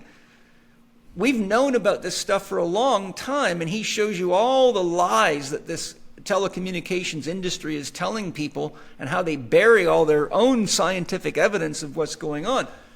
You know, entomologists got together about 10 years ago because they noticed insect traffic was reducing all over the world to a dangerous level.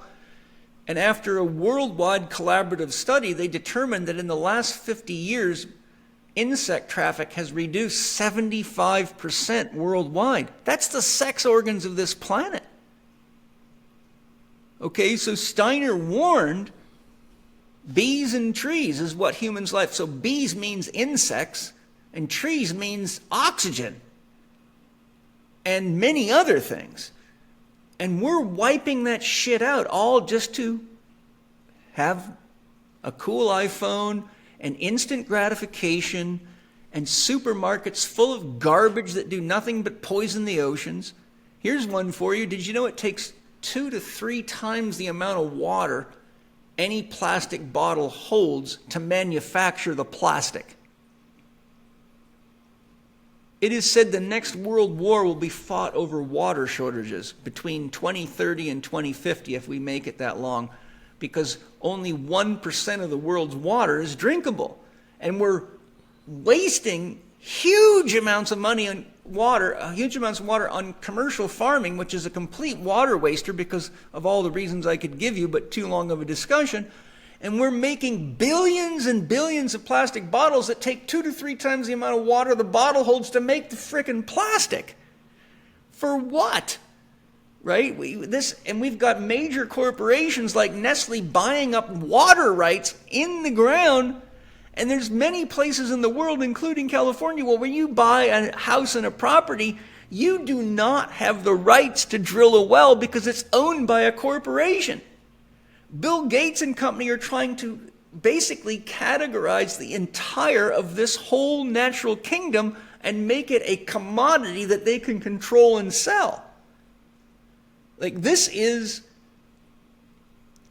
the beginning of the end if we don't wake up, clean up, grow up, and show up today. And that's what we're going through.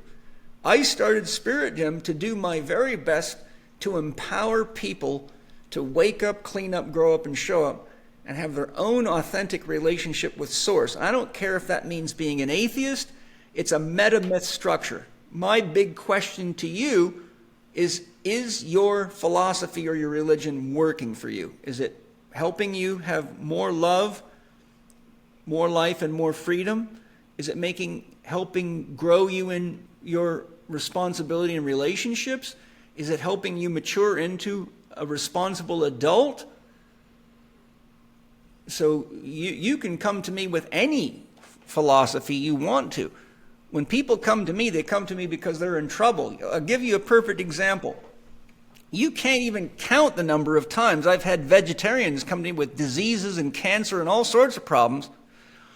When I do my analysis, say, look, you need to start eating meat. You are protein starved. Your hormonal system's seriously out of balance. You don't have the resources to heal your body.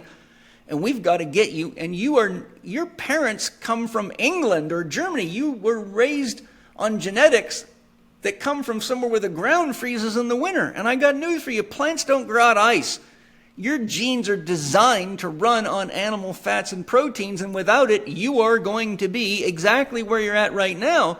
And they will sit for hours and argue with me about how veganism and vegetarianism is the healthiest diet and philosophy ever there was. And I sit and listen with patience, and then I smile and say, if that's true, why are you here? I really want to know. And I'm a guy that was a vegetarian for a year and tested it thoroughly. And I was a vegetarian as a child when I was 13 because my mother became a vegetarian when she joined the Self-Realization Fellowship Temple. And I got sick and she took me to the doctor and he said, this child is anemic and you need to feed him a steak immediately. And within 3 hours of eating meat, I felt like I was reborn. I was a vegetarian for a year for spiritual reasons, guided by my soul, too much to explain right now. I ask my soul every day, are you sure you want me to do this? I lost 26 pounds of muscle in 4 months. I watched the muscle just dripping off of me. Now, I had tremendous advances in my spiritual development because of the effects of the vegetarianism, and that's, a whole other story. But I'm a guy that's tested this. I test everything I teach. I take responsibility, and I test it on myself first. I don't believe in giving people procedures, protocols, plant medicines, or anything that I don't test myself.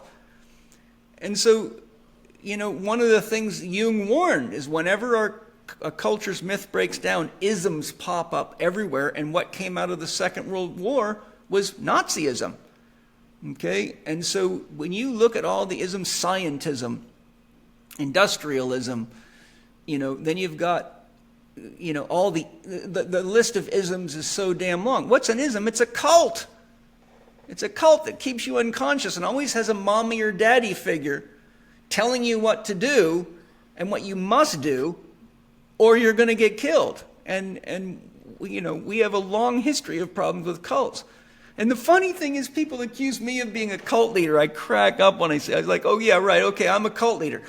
My job is to teach you to never need me, to teach you to be an adult, to take responsibility for yourself, and to know the ramifications of your choices, develop your own spiritual philosophy, quit being hoodwinked, and grow up. And I get accused of being a cult leader. I think that shows you how many people don't even know what the words in dictionaries mean. Wow, you said it all once again. And I have a couple questions. One big one that emerged. Awesome. I love it. Hit me with your best shot, baby. So is the answer to go back to living in a cabin in the woods without electricity or internet? Well, I think paradoxically, what we need is a marriage of the advanced technology we have with the ancient principles that got us here. A good example is some genius scientist figured out that there was bacteria that would eat up oil. And so if you put this bacteria in the ocean where they've had oil spills, it'll actually catabolize and eat the oil right out of the ocean and free the ocean from all the toxicity of the oil. That's genius. There's a lot of things we can do if we just get honest with the use of technology and use the tech. Like if you look at Ibrahim Karim's biogeometry technology, it can take a cell phone from a disease-producing thing into a device that converts that energy into something that's healthy for the body. I've got it right on my phone. That metal plate right there is a biogeometry device that converts that energy. And Ibrahim Karim's a genius. And, Angie, my wife, is highly trained in she's done miracles for people, for animals, all sorts of stuff with biogeometry. The very same technology that's destroying the planet, if used intelligently to support natural principles, is the only way forward. We're not going to stop using computers. We're not going to stop trying to get to the moon. Human beings inherently want to, especially men. Men are more aligned with eros, and women are more aligned with agape love. The nature of eros is to penetrate and create novelty. Penetrate and create novelty. So as long as there's men around, they're going to keep pushing the frontier, pushing the frontier. Elon Musk is just the typical normal healthy male who says, I want to go further, further, further. So Mark Goffney says men are like lines, or I call them arrows, and women are circles. So the function of a healthy woman is to bend a man's arrow so it doesn't go so far out that he forgets his responsibilities to his family and his community. Or men would all be on rocket ships heading for the next great frontier. And we've got to balance agape love, holding the community together and protecting the resources called nature, and we've got to keep penetrating and creating novelty so that we learn to live and love more fully and learn to protect the very planet that gives us a home. It's a long fucking ways to another planet that'll support life. I don't care. It's going to be a long time before we build a rocket that can get us to another Earth that human life can live on. So in the meantime, we better pull our head out of our asses and start protecting the one we've got.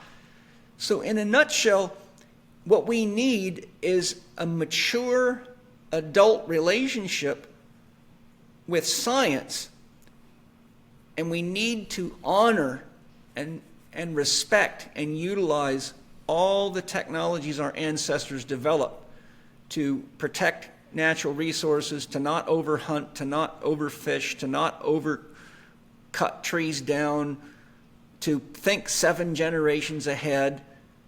And we got to stop using children as brainwashing and profit centers. That's got to go. That's just ridiculous. We've got to learn how to parent. We've got to learn how to get along in spousal relationships. And we've got to learn the nature of love and friendship and community. We've got to start having a common dream together that we can all get behind, because without a common dream, you don't have a sense of levity that's greater than the inertia for the situation you're in. And that's what an addict is, somebody who can't find a sense of levity that is greater than the gravity that's got a hold of them. And, you know, what are we living in, Mark? Would you say it's a fair assessment to say we're living in a world full of addicts? Yes. Okay, well then we've got to do the things that you have to do to heal an addict, and that is find a sense of connection that helps you regain your wholeness and feel safe, and find ways to create love within yourself and in relationships that actually lead us to enjoying being human and being together, instead of having this unconscious desire to take pills and come home and get drunk and watch TV shows that take us into another reality because we're so caught in flatland we can't stand it. I'm thinking of like the perverse incentives of our civilization right now in terms of financially. It seems like the best business models are the ones that get the client addicted the most. And, no question. You know, if you sell them a cure that gets them better one time and then they're better, that's a horrible business model. I actually was just talking to somebody about the drug crisis and all the addicts, and these drug dealers are putting fentanyl into the drugs and killing the addicts. And I made a joke at the time that, aren't you killing your customer? I mean, isn't that bad business? Yeah. And then you can take that same idea, though, on a grand level. Like every company is kind of doing that same thing. They're trying to find this perfect balance with where they're not killing their client, yeah, but they're keeping him so dependent that it's like a little drip, like an IV drip. They You've just got need to to amortize the addiction. Right. And it seems like, sadly, that's the best business model. But on a more zoomed out level, like thinking about Lao Tzu and that type of just like looking at nature on this grand level, if we are destroying nature, we're only going to destroy ourselves. Yeah, right? What you do to your environment, you do to you. Hey, look, here's some common sense for you. I mean, this isn't for you, but this is, you know, look, I got guys and women that come to me that fly airplanes and run Fortune 500 companies and are movie stars. And, you know, Kobe Bryant was a client of mine. The list of the best athletes in the world that have consulted me for serious problems is so long I can't remember a lot of them. I've worked with many of the best sports teams and Olympic committees in my career. But look, I ask people, are you aware that the water you drink that sustains you comes from outside of you? Well, I never thought about that. Do you realize that every bite of food you eat came from outside of you? Has it ever concerned you that there's pictures all over the internet of people wearing hazmat suits while they're spraying the fucking plants you eat and poisoning the animals? And what kind of animal lives its entire life in a square box where it can't even move, and it lives its entire life in its own shit and piss and has to be drugged to death so it won't survive, so it can survive, and is fed plastic chips, engine oil, sawdust, and a long list of other shit, and you go to the store and buy that and fucking eat it and wonder why you're sick when you come to me and complain at the price of organic food. The air you breathe right now was in China yesterday. We are the environment embodied. You turn over every single cell in your body based on science every year. It's your soul that holds the form of you together so that I can recognize you. Steiner, in a nutshell, says you could put somebody in a cage and feed them nothing but lamb chops. And the only reason they don't turn into a lamb is because the soul, which acts through your immune system and your digestive system, has to annihilate the idea of the lamb down to amino acids so that it can rebuild a human out of a lamb. So it's our soul that is the organizing intelligence that allows us to consume food, water, and air from outside of us with all sorts of different genetics in it to recreate a body. And this is why when people don't have a healthy gut and they have leaky gut syndrome, that undigested food particles get to the liver, and the liver cannot break down food molecules. It can only deal with carbohydrates, proteins, and amino acids, amino acids and fats. And that's what food intolerance is, and that's what food allergy is. It's a reaction to the external environment, making it inside of you that's not broken down enough to be utilized as the building blocks for a human being. And so what do we have? We've got about 95 to 98% of the world population with leaky gut syndrome. What are the three most common causes of leaky gut syndrome? Alcohol consumption, medical drugs, and stress. And that breaks down the mucous membrane so you cannot digest properly. And the next thing you know, you're allergic to everything, you're intolerant of everything you're eating, and you're sick all the time. And you keep feeding yourself toxic stuff that backs up your detoxification systems. And what does your body do with any molecule that it can't break down? It stores it in fat to protect your brain and your nervous system and your organs from it. And so we've got an obesity epidemic. And people think, they don't realize, they think it's because I'm not exercising enough or because I eat too much. No, you're eating a bunch of empty food. So your body keeps saying, I'm hungry, I'm hungry, I'm hungry, because 25 loaves of white bread has less nutrition than one organic carrot. So your body never stops being hungry. Then you look at all the chemicals that's on the food, and your body says, oh my God, not only is there no nutrition in here, there's nothing but poison in here, so I've got to make a ton of fat to keep you alive and push this shit out. Then you go on some, get slim quick fitness program or diet or a medical calorie restriction diet, and you force your body to burn the fat that holds all the chemicals, but you don't have the nutrition to run the cytochrome P448 and P450 pathways in your liver, and now you're sclerosing your liver and exposing your brain to toxins. And look at all the Parkinson's, look at all the Alzheimer's, look at all the serious autoimmune disorders. This is what I'm saying is, this is what happens when you poison your environment and you live a life that is not fulfilling, and you work for money instead of doing what you love to do, and you worship a God that has serious behavioral problems.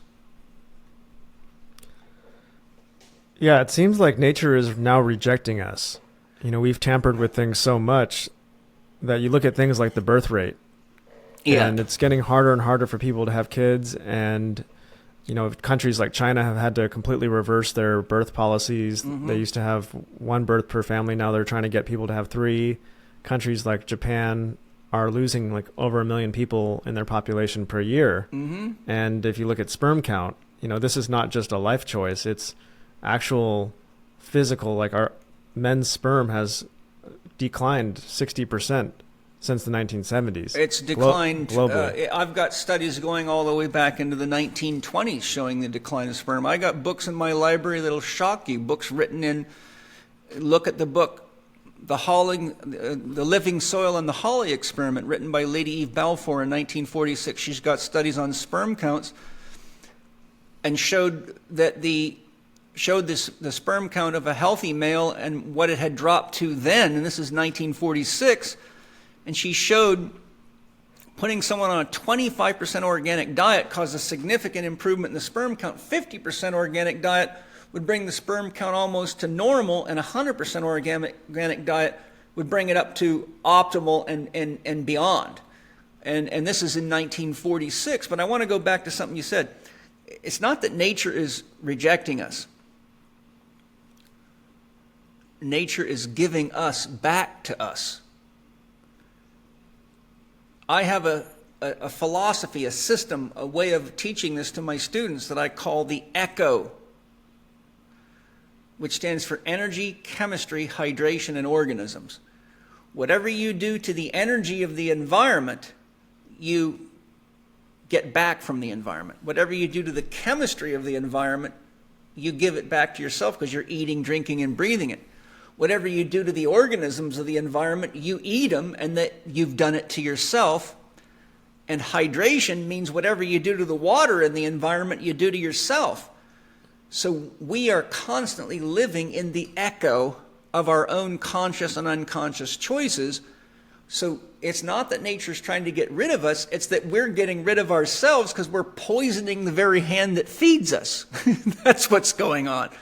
Nature's not malicious. Nature is set up so that only the strong can survive because she wants to grow and prosper. But when you create an environment where the sick people become the rulers of your society, and you make money off a disease, and you have a scientific materialist perspective that's void of spirit, soul, and connection to life, then you poison it and eat it and call it FDA approved. And, FDA should stand for friggin' dumb assholes. I'm being facetious here, but because those are human beings too. And the sad part of it is a lot of these people have been educated and think they're really doing the right thing. They're like people that are completely drunk on religious ideology. And,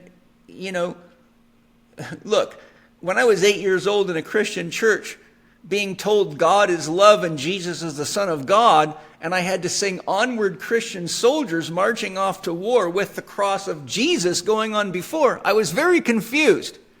I'm like, okay, if Jesus is God and God is the source of all of us, and Jesus is going to war to kill the rest of itself, then why are we worshiping this guy?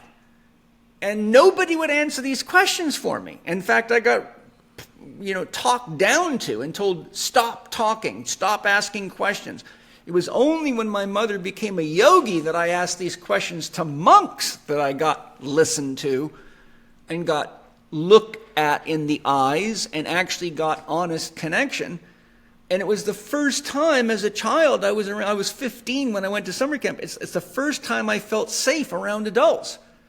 I thought there was something wrong with me. I'm like, how can I see what's so obvious that everybody around me thinks I'm a pain in the ass because I'm pointing this out? This. So what I'm trying to point out in simple statement is, nature's not trying to get rid of us. She's just giving us back to us because she feeds us. She hydrates us. She lets us breathe. And she's saying, guess what? This is what you're doing to me, so this is all I can do for you. You're tying my hands, you're gagging me, and you're poisoning me, and I'm your mother. That's what's really going on. Well, all I can say is thank God they put fluoride in the water to keep us safe. Oh, absolutely. And thank God for all these vaccinations and for all these cell phones that don't cause brain cancer and don't cause inflammation in your body. Thank God for our amazing medical system that's the most expensive in the world and about one of the least effective in the world. Thank God that our education system doesn't teach us a damn thing except how to be brainwashed and controlled by people. Thank God that our religions have completely forgot what God is and that they're supposed to teach us to have our own relationship with God. And the list is long. But you know what? Hey, this is the rite of passage. This is the darkness coming to excite us to wake up and become real. And use your iPhone as a tool, not a master. Whenever your phone becomes a master, you're in big trouble. Whenever your religion becomes your master, you're in trouble. Because you stop thinking for yourself. A belief system, by definition, is closed. Anytime you buy into a belief system, you think you know what God wants, you stop asking questions. The most important question we should all be asking regularly is it really true? Is it really true these vaccinations are safe? Is it really true cell phones are safe? Is it really true putting all these satellites in the air is going to protect us? Is it really true having 15-minute smart cities is the best thing to do? Is it really true that we're protecting nature by doing this, that, or the other thing? Is it really true that we should be trying to control the weather? Is it really true we're having global warming? Is it really true? Do your research. Most people are so damn lazy, they don't make an effort to dig into research on anything. And if they do, they only research their bias. I teach my students, always look at both sides of an argument. To think holistically, you must answer 5 questions. Who, what, where, when, and how. And why. Who, what, where, when, how, and why. Apply that to all these things we've been talking about, and you will wake up if you start doing that research. 100%. And just getting specific on one thing, I would love it if you could settle a 100-year-old debate on fluoride. It's just Is absolutely poisonous. Is it? Absolutely. It's poisonous. I've got enough research in my library on the damaging effects of fluoride. Fluoride's a highly toxic chemical that the United States government allowed corporations to use to put into water, toothpaste, and food to protect corporations from having to spend the very expensive amounts of money that you have to do to handle it as toxic waste. So they allowed them to disperse it through the food supply to give corporations the ability to make more money without all the costs of managing the waste. And what does it do when it gets inside your body? Fucks your chemistry up. Look, kills bacteria and water. That's what it's there for. What do you think happens when you put something in your body that kills your microbiome and all the bacteria? A human body is made of approximately 100 trillion cells, 90% of which are bacteria, fungi, and some say viruses. If you believe in viruses, that's another long discussion. But we are actually a collection of other organisms orchestrated by a soul and a spirit. And we are a collection of everything in nature that has to work in harmony. And when you take things into your body that damage the harmony, you become highly profitable to a few corporations and you live a shitty life. And, you know, let me tell you what this looks like. I have had many 18 and 19-year-old young men, athletes, come to me asking me how to get off of Viagra. Okay, I'm a almost 63-year-old man with 2 wives, and I can still get the job done plenty good. And I'm like, okay, when the youngest men that should be the warriors of our culture can't get an erection, you're in deep shit.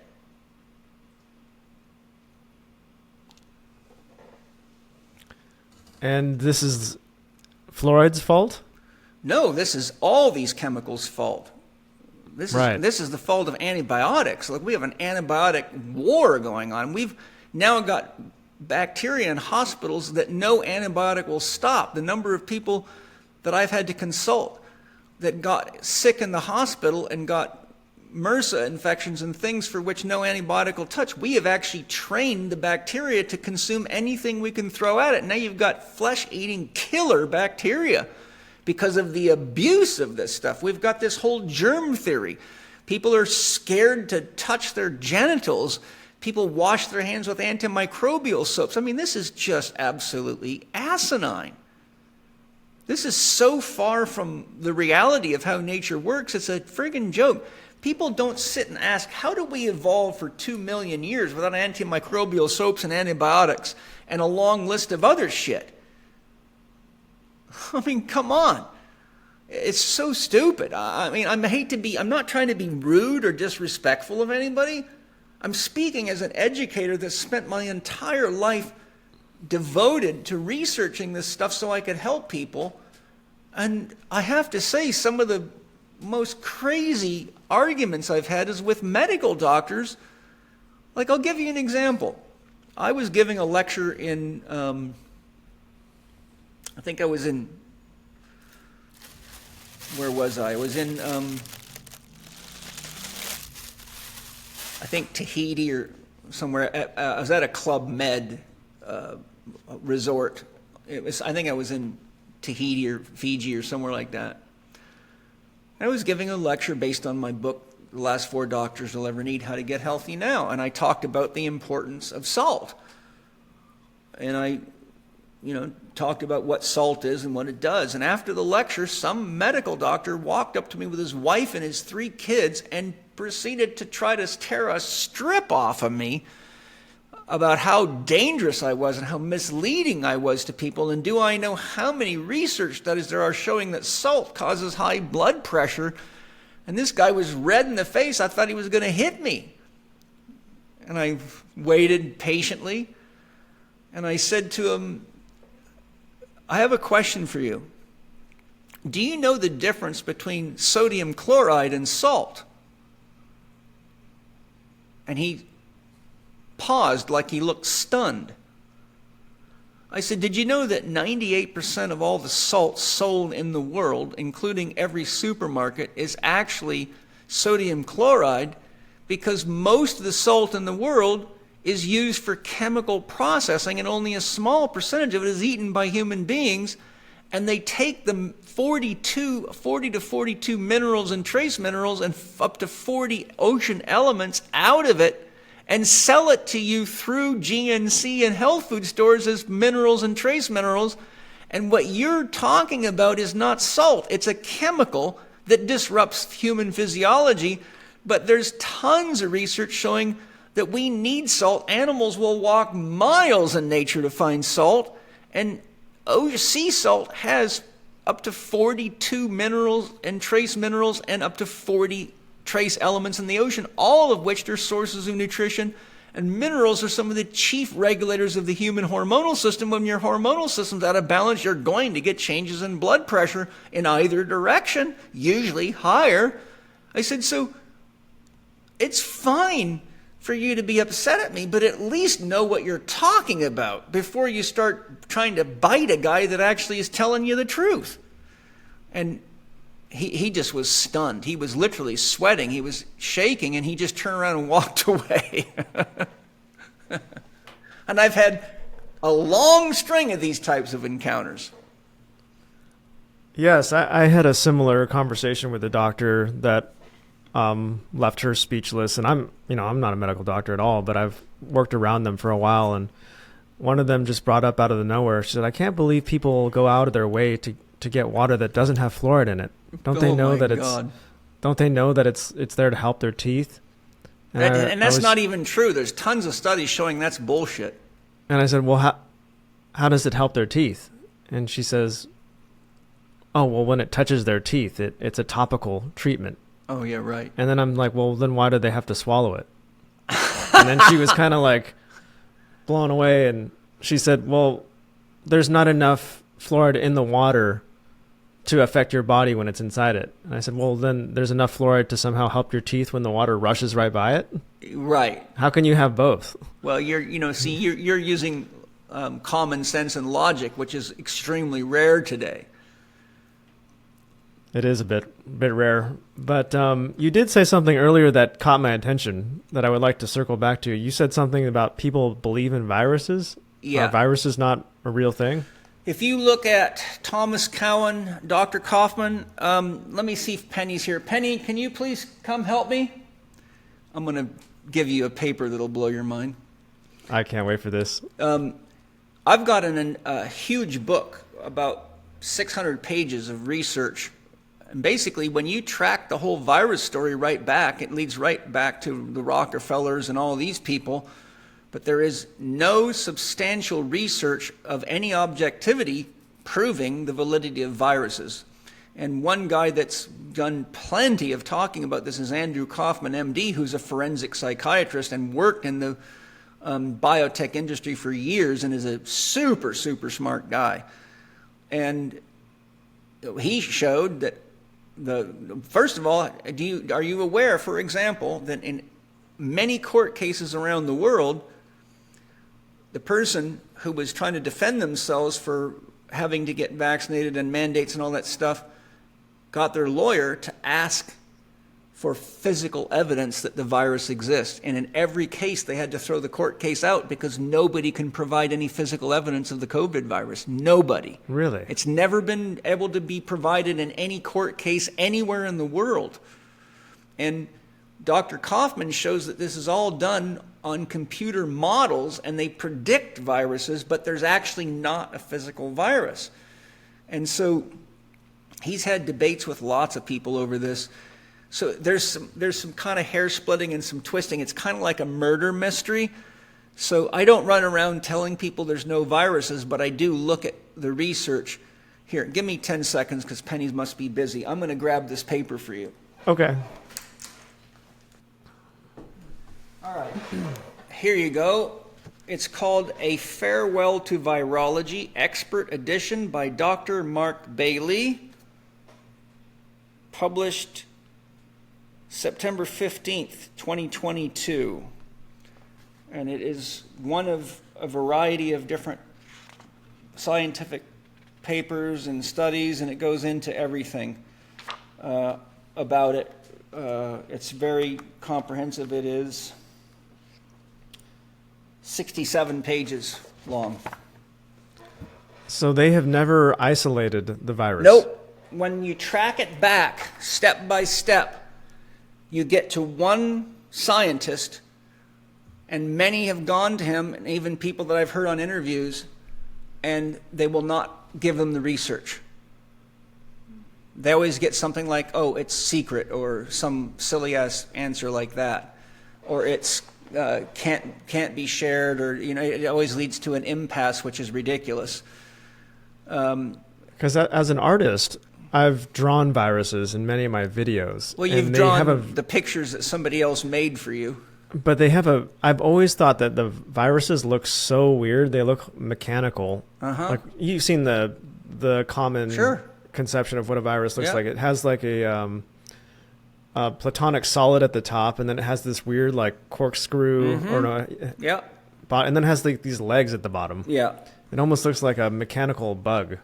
And all the other viruses and microbes are like these beautiful little symmetrical geometric things, and then that one's just so shaped differently, well, you can just listen to interviews with Tom Cowan. You can search. I can put you in touch with Dr. Andrew Kaufman, and he can not only tell you where to find I've seen him debate hardcore scientists and just destroy their arguments, and I'm going to look into this. He can show you the paper trail. I've got a book. I know it's a husband and wife. Lester is their last name. Something Dawn and something Lester. And I've got their book. It's literally like 800 pages, and it goes heavy into the whole virus story and shows you the paper trail. And so if there is no virus, then what was happening? Well, there's a number of explanations. Steiner has several of them. But basically what Steiner says is that whenever there's enough stress in the environment that threatens any living species, whether it be toxins or in other environmental stresses, that the cells begin to break down, and it disperses genetic information into the environment called exosomes, which is genetic pieces of the DNA, and those are used to inform all the other species around of how to adapt to the stress. So one of the theories that I came up with just based on the studies that I did is that what we would call a viral infection is actually the physical body that's too under-resourced to take the software upgrade and make the changes that the environment is telling the body that it has to make to survive.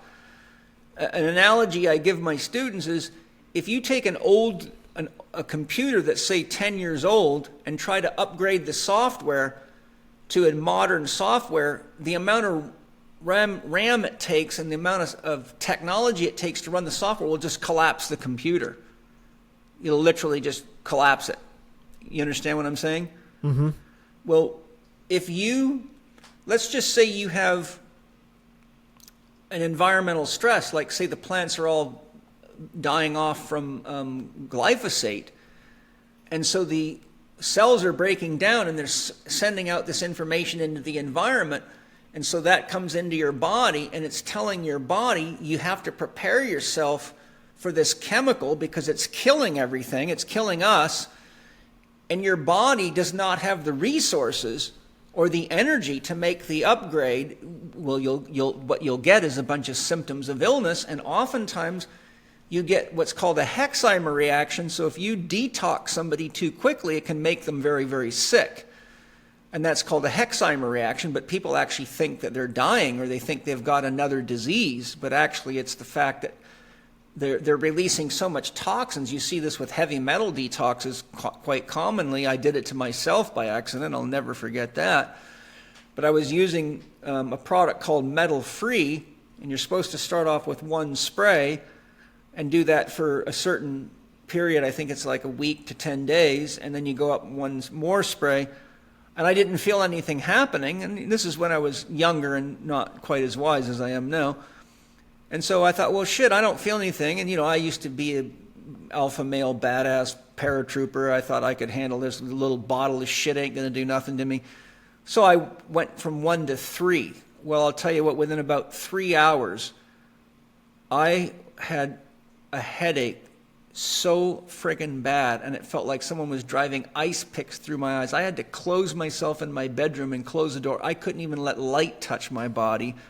And I laid there and sweat and shaked and was in intent. I thought I was going to die. I really thought I was going to die. It took 3 days before I could handle being in the light.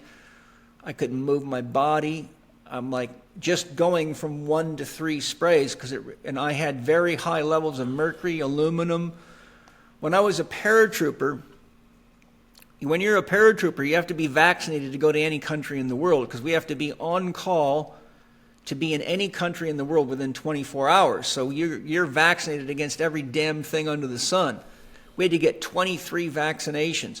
If they lose your shot record for any reason, you have to be revaccinated. They lost my shot record twice.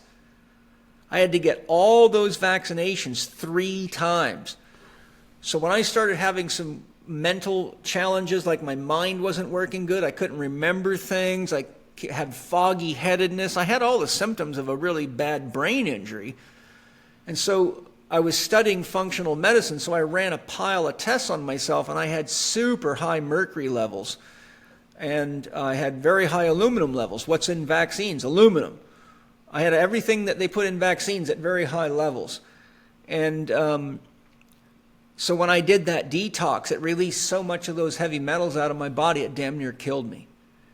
And so the point I'm making is that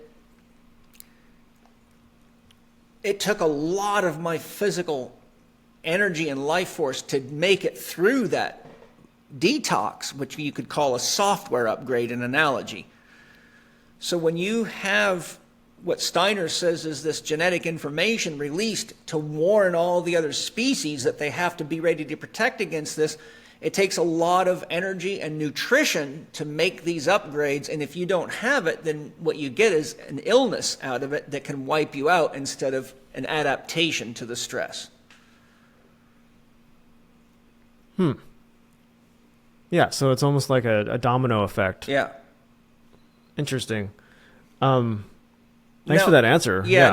Just so you know, this is just what I've concluded based on my research. I'm not saying that I'm being objectively factual, because there's a gray area here, and that's why I got this paper to study. It's on my reading list, but this was recommended to me, I believe, by Dr. Kaufman. And I've read a bunch of these papers, but it leads to the same bullshit you get with fluoride and cell phones, buried research, secrets being kept, and they've hoodwinked everybody. Look how many people they hoodwinked with COVID. Look how many people they've hoodwinked with taxes. The list is so goddamn long.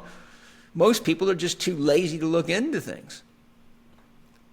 Yeah, well, it makes me think of Lao Tzu, and just like the more we interfere with nature, the more unintended consequences arise. And it's like we mess with nature, and we created this thing in a lab that got out, and then we had to create this other thing to counteract that. And it's just like one solution caused another problem, and then it just keeps spiraling out of control. And I don't want to go down that road. I actually did want to get to another question now. Go for it. I actually haven't asked you a single question that I had written down. Well, I guess there was a lot of things for us to talk about. Well, you actually kind of covered them all without me even asking them, which is kind of nice. I guess that's what happens when you let your soul do the talking. Well, sometimes my ego's getting involved, like when I start expressing frustration toward people.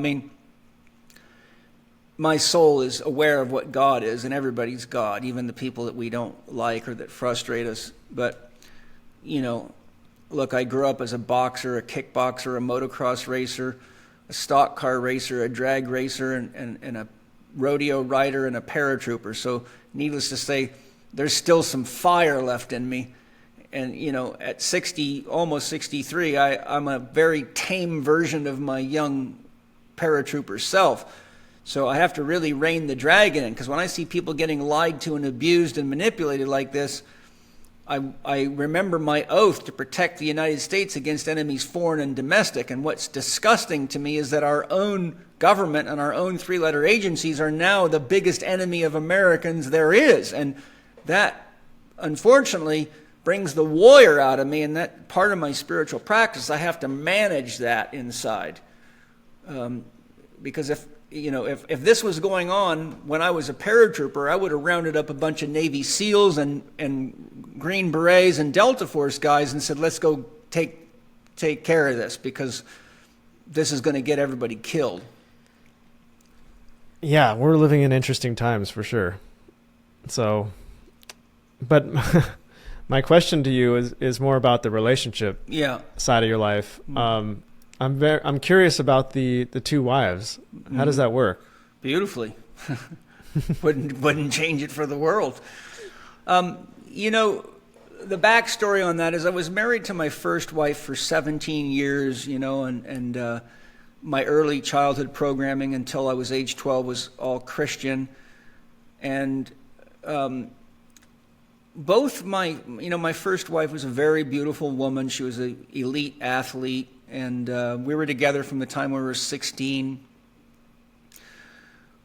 But both of us really struggled with this feeling of wanting to share sexual intimacy with people that we just had a natural harmony with. I mean, I think it's unnatural for us when we feel love and connection to not want to kiss or to pet or to cuddle or to make love. And so we have all these ideologies pinned on us in the name of religion. And if you study tribal societies, most of them were not monogamous because it was very destructive to the tribe.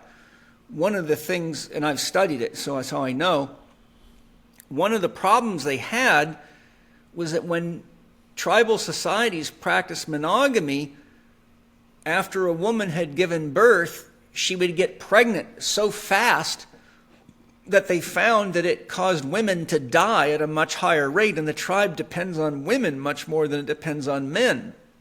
Men you can bring in and out fairly easily, but women are the key to raising the children and feeding them. And they found that if a woman had a child more frequently than once every 3 years, that her risk of illness, psychosis, and disease went up significantly. So to circumvent that, many tribes made it against the rules to have sex with a woman for 2 to 3 years, depending on who the chief was, after she had given birth, but they could have sex with any of the other women that were not within that grace period in the tribe. And so in a tribe, you often had a man who had children with 3 or 4 different women, because they had to protect the women to allow them to have time to regenerate their bodies between births, so that this didn't happen. And if you study the Aboriginal culture, there's a great book by Robert Lawler called Voices of the First Day about the Aboriginal culture. One of my favorite books, really. And when you realize how deeply intelligent the Aboriginal people were, excuse me, but in the Aboriginal culture, men could not get married until they had the approval, and they were mostly matriarchal, from the head woman, which she would have been the chief. And the way they trained the young kids is the young kids were encouraged to go out and spy on the adults and see if they could find anyone having sex. And then at night around the campfire, the kids were invited to come forward and share what they found, and they would pretend that they were the people having sex, and everybody else had to guess who it was that they were emulating. So they turned it into sort of a game.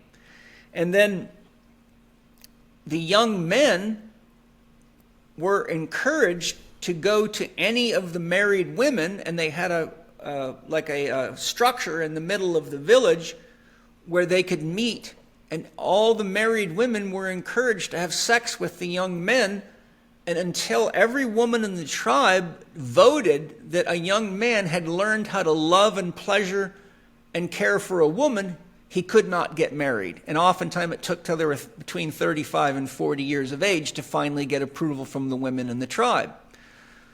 So what they found, and what I applied in my own life, is they found that they could not let young men sleep with a married woman or another woman for more than 3 days, because if they did, the bonding effect was so strong that it caused damage in the relationships, and the women would often want to leave their husband to be with this guy.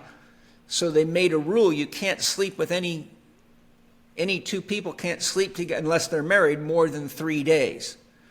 So basically what they did was they raised the children to have sex with lots of people, to learn how to be with different people and how to pleasure in different ways and how to listen to what people's needs were.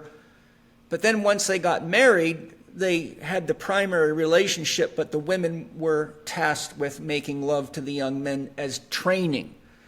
And I thought that was just stunningly intelligent. And then you have what I shared about native tribes, many of them all over the world, because the monogamy was wiping the women out, because the men had so much sex energy that they couldn't wait to have sex with the women, and so they just get pregnant. You know, they go from one baby to another. It was wiping the women out. And I found through observation, I said, isn't it interesting? We have all these Christians who say, till death do you part when they get married, but statistically, research shows that about 51% of married couples are having an affair. And when I grew up, I don't know any of my friends that were married all the way up into my 30s that weren't having affairs at some point in their marriage. And I watched many relationships break down, and I've worked with countless professional athletes that have as many as 3, 4, 5 women going at once, all compartmentalized. I've had professional athletes come to me with 4 or 5 different cell phones, all of which are for one woman in a different city, and they're married, and they're compartmentalizing all these relationships, and none of these women know about each other, and they've often come to me to ask me how to do this better. And I say, I got news for you, man. You're making a fucking huge mistake. That is not how it works. And I said, if you think that you can pull that over on women for very long, you really haven't learned anything about women yet. So I give them a little anatomy lesson on the brain of a woman and how it's different than a man's. And I say, look, she can smell what you can't smell, see what you can't see, and hear what you can't hear. And if she's putting up with this, you get ready for the lawsuit of your life, because the greater the intensity of the love in a relationship, the greater the darkness it turns into when it changes polarity. And this is why police always suspect the spouse of anyone that gets murdered first. And they look to see if there's any hanky-panky going on, because it's not uncommon at all for spouses to kill their partners for cheating. So what I saw was all this religious stuff was just getting swept under the rug, and they would go to church and hang out with everyone, pretend they were, having these monogamous relations. But on the side, they're having lots of sex on the side and cheating. And I mean, this goes all the way to Bill Clinton and everybody else. I mean, this is just the story of human life.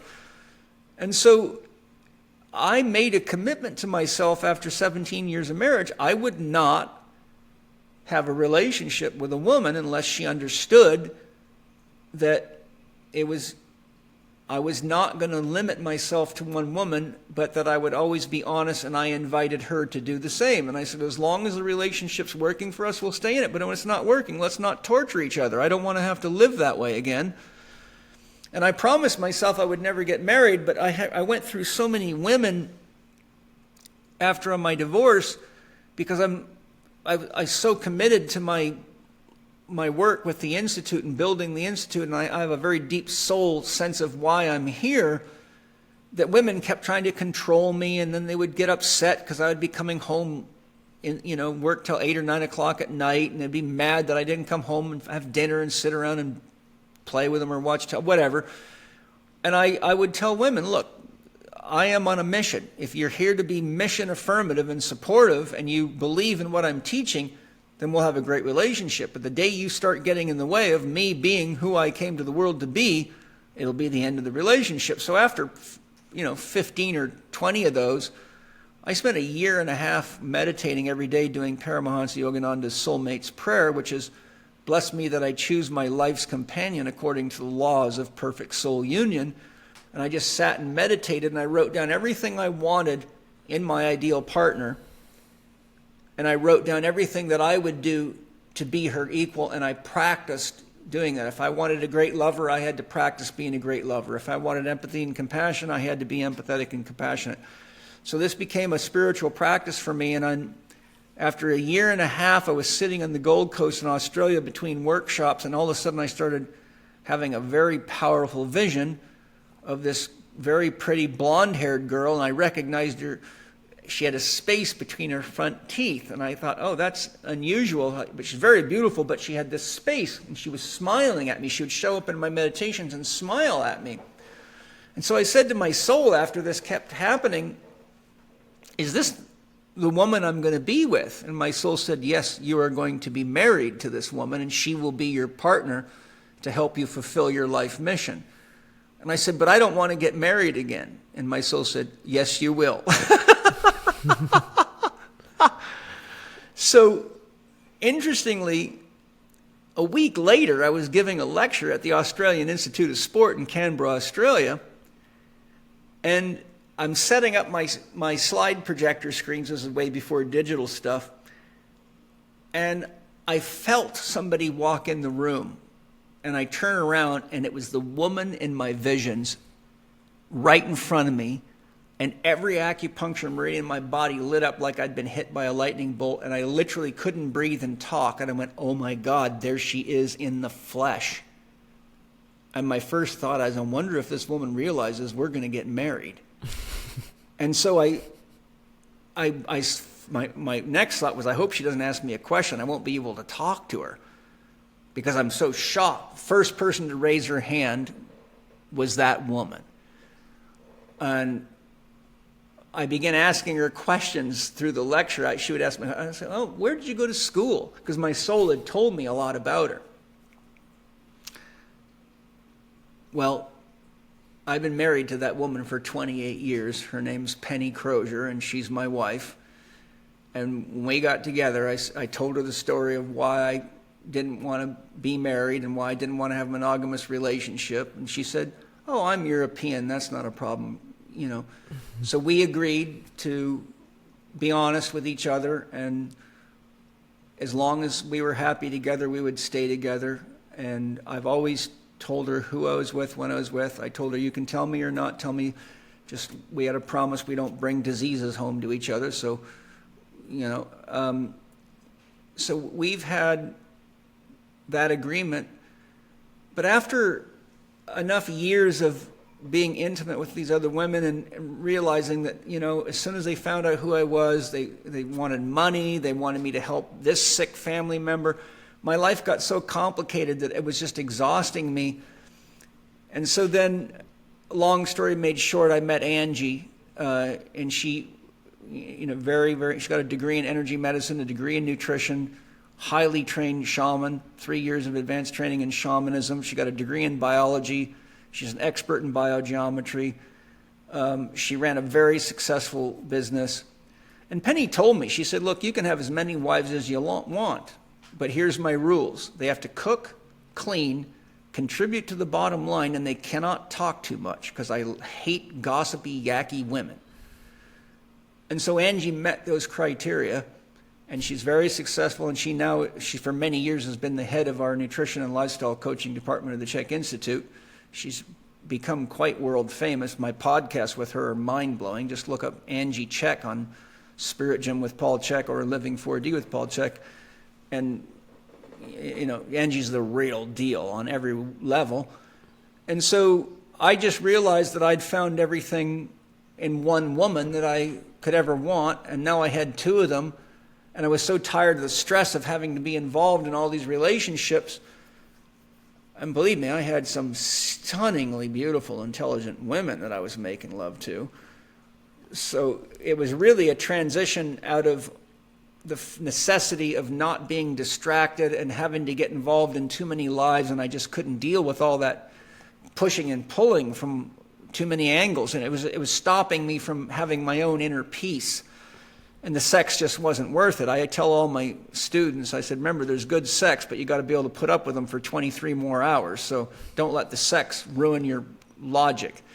Or 24 hours and 59 minutes. Yeah, well, or 23 hours and 59 minutes. If you're a modern male, yes. But for me, it's at least an hour. Interesting. And you know, the amazing thing is so I then went to Penny and I said, look, how do you feel about bringing Angie into the family and merging and just us living together? And she said, well, you know, she had known Angie. Angie had been taking my training for years, and she, you know, Angie won the ultimate Chek professional contest at the Chek conference in 2013. So it was dead obvious this girl was like dialed in. And she's also very beautiful and, you know, very sexy. And I mean, beautiful, sexy, and smart is a great package. And you know, someone who makes a lot of money because she's got her shit together. And so that was what Penny could agree to. And so 13 years ago now, I committed to not having sex outside of these two women. And we agreed to try it and see what happened. And then Angie got pregnant with Mana. I became a dad again when I was 56, which I didn't want to do. But Mana broke my heart right open, man. I mean, like right when he was in the womb, I used to sing to him and paint pictures on her belly for him regularly. And he affected me so deeply that he blew my heart chakra right open. And it was just it was like I was on a shamanic journey all the time. And there's a lot more to the story that I won't tell you because it'd take too long, but there's some profound things that happened. And then Angie got pregnant again 3 years later, and so now we have Mana, who's 8, and Zoe's 5. And Angie and Penny, I've never seen them fight. They get along. They have deep respect for each other. You know, Penny is not a lightweight. Penny's got 3 master's degrees. She's Cambridge educated. She's got a master's in biological anthropology, a master's in business, a master's in exercise and sports science, and she's a pilot.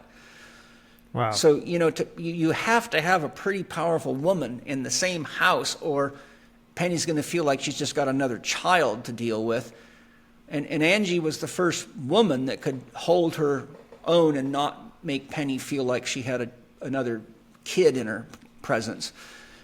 And so together we raise these kids and we run multiple businesses and we have a farm and 14 acres and run workshops here. And, you know, Angie's very, very successful, and she's one of the most powerful shaman I've ever worked with. I've seen her do crazy, crazy stuff that just blew my mind. And you know, and so because we all have a common dream, which is the Chek Institute and my teachings and sharing that with the world and raising our kids and really doing our best to be a living example so that we're authentic with our teachings. And, you know, we live exactly what we teach. We eat that way. We exercise. We don't live 2 lives, you know, and so it's also important for me, and it's important for all of us to be honest. And I didn't want to be in a marriage where I had to repress my urges to share love with people. I didn't ever want to lie to my spouse and feel like I had to nurture the masculine energy in me by getting laid on the side so I felt like a man, but then go home and pretend to be somebody else. I've watched that destroy so many people's lives. I mean, I can't tell you how many people have come to me sick and broken because they've never recovered from the infidelity, the lying, and the cheating, and it fucks their health right up. And, you know, I'm one of the few therapists out there that really understands the nature of these things so I can guide them in a holistic way into just setting their own values and being true. And, this always boils down to religious brainwashing and programming. And, and again, if it's working for you, great. You won't be cheating, But statistically, if you look into it, look, the average marriage only lasts 2.5 years. The average person is married 3 times in their lifetime. Really? And 51% of married couples are having affairs. So much for all these religious ideals. It's just a facade. And every time you live another mask, whenever you project something out to the public and to your friends that's a lie, you create more stress inside of yourself, and you start compartmentalizing your personality, and then it doesn't take long and you don't know who you are anymore. And you're afraid that how you're going to deal with God when you have to face the truth of yourself. And so my philosophy is, hey, be true to yourself, be honest, and that way, no matter what God you come into contact with, and I've watched people go through some intense shamanic journeys because all this shit's coming up. And, I've seen what happens when you have to deal with what you've hidden in your unconscious, and you take 5 grams of mushrooms and you got to meet yourself, and it can be quite intense. And you give me 10 grams or I'll give me 15. I'm going and I'm hanging out with God. I have no problem. You can talk to many people that know me. I can take very intense doses of medicine because I don't have a bunch of shit that I've got to hide from myself on, and I love God. So, dissolve me into a puddle of liquid love and I'm happy. That's awesome. Well, thank you for that very open answer. I think what I'm getting from it is that the key to a successful relationship is just honesty. Absolutely. That's the key to being healthy. That's the key to a good relationship with God. That's a key to a good relationship with your spouse. That's a key to the good relationship with your friends.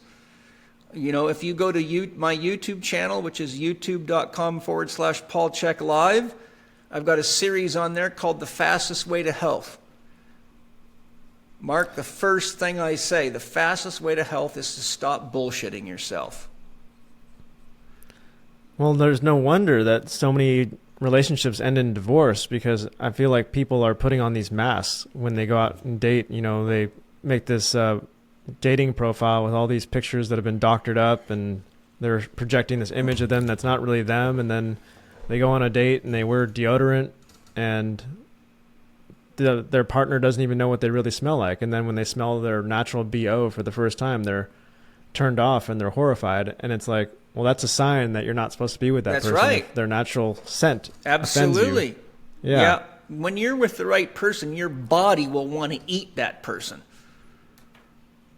Yeah, and so many people are putting on perfumes and getting surgeries and filters and dentures and all these things. It's like, do you really even know that person? And then eventually down the line, you do find out who they are, but then you're married for a few years and it has to end in divorce. Well, there's a lot of other things psychologically that I won't get into because it would take us too long of an explanation to do it justice. But, it's well studied in psychology, Jungian psychology. You can look into Diane Poole Heller's audio book on attachment theory, and it's very clearly laid out there. But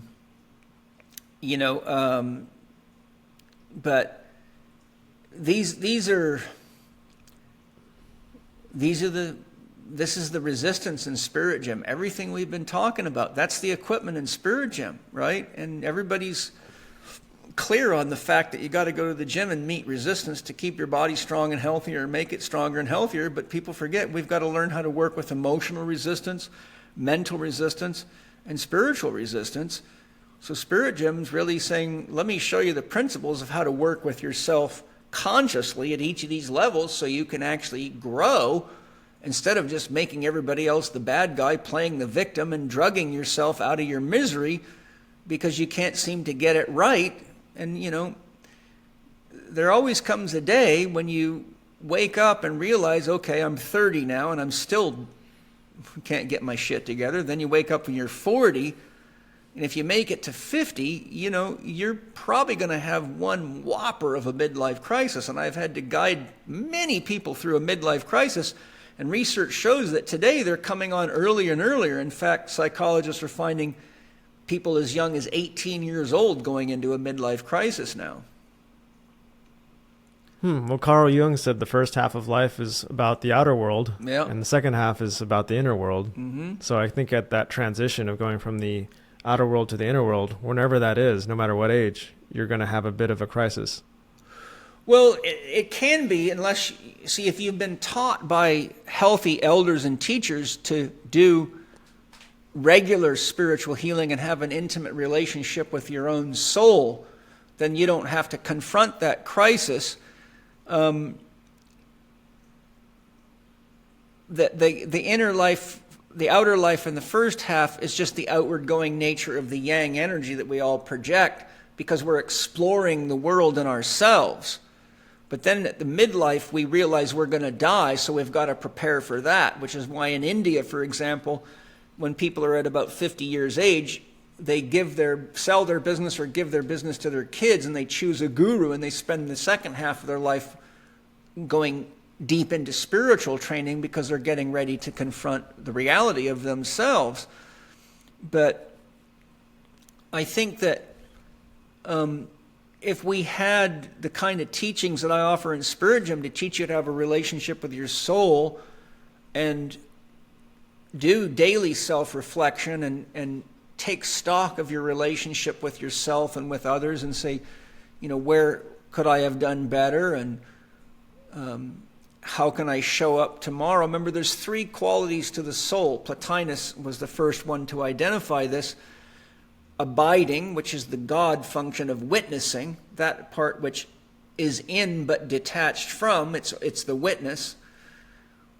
Reflection, which is the capacity for memory, and representation, which means to represent itself in each new circumstance.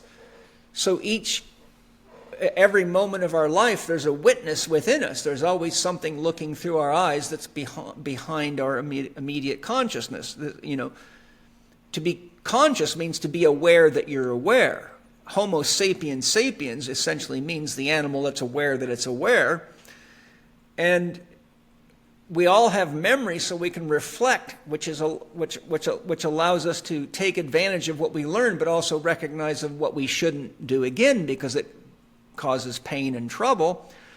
And then the soul has the capacity to represent itself, to forgive and to grow and to learn and become more. So if we take time each day, I recommend people do it before they go to bed at night and just reflect on your day, your relationships, how you've done. Are you being honest with yourself? Are things that you're eating or drinking causing you trouble? And then get clear what your dream is and say, okay, well, my dream is, say my dream in this regard is to have a healthy body and not get fat and not be covered in pimples. So therefore, I ate that cake and it made me feel like shit, and every time I eat it, my skin breaks out. So I choose to find something that doesn't do that to me, that I can enjoy, and represent myself as a person who has more awareness of what works for me out of love and respect for myself. So the point I'm making is because we don't have people teaching us how to have a legitimate personal spiritual practice and love and care for ourselves, that by the time you're at the middle of your life, yes, you have to spend the rest of your life going inward because you've got such a backlog of baggage you've got to work through. It takes 50 years to handle the first 50 years. But I say if you just do a little cleaning and healing every day, and the Zen masters kind of allude to this, because one of the things Zen masters have said that I've studied is they said, and people like Jung, is that if you spend time each day in relationship with your soul and you're really open and honest about where you're out of balance or where you're manipulating people or telling lies or trying to sabotage people for your own benefit, if you work on that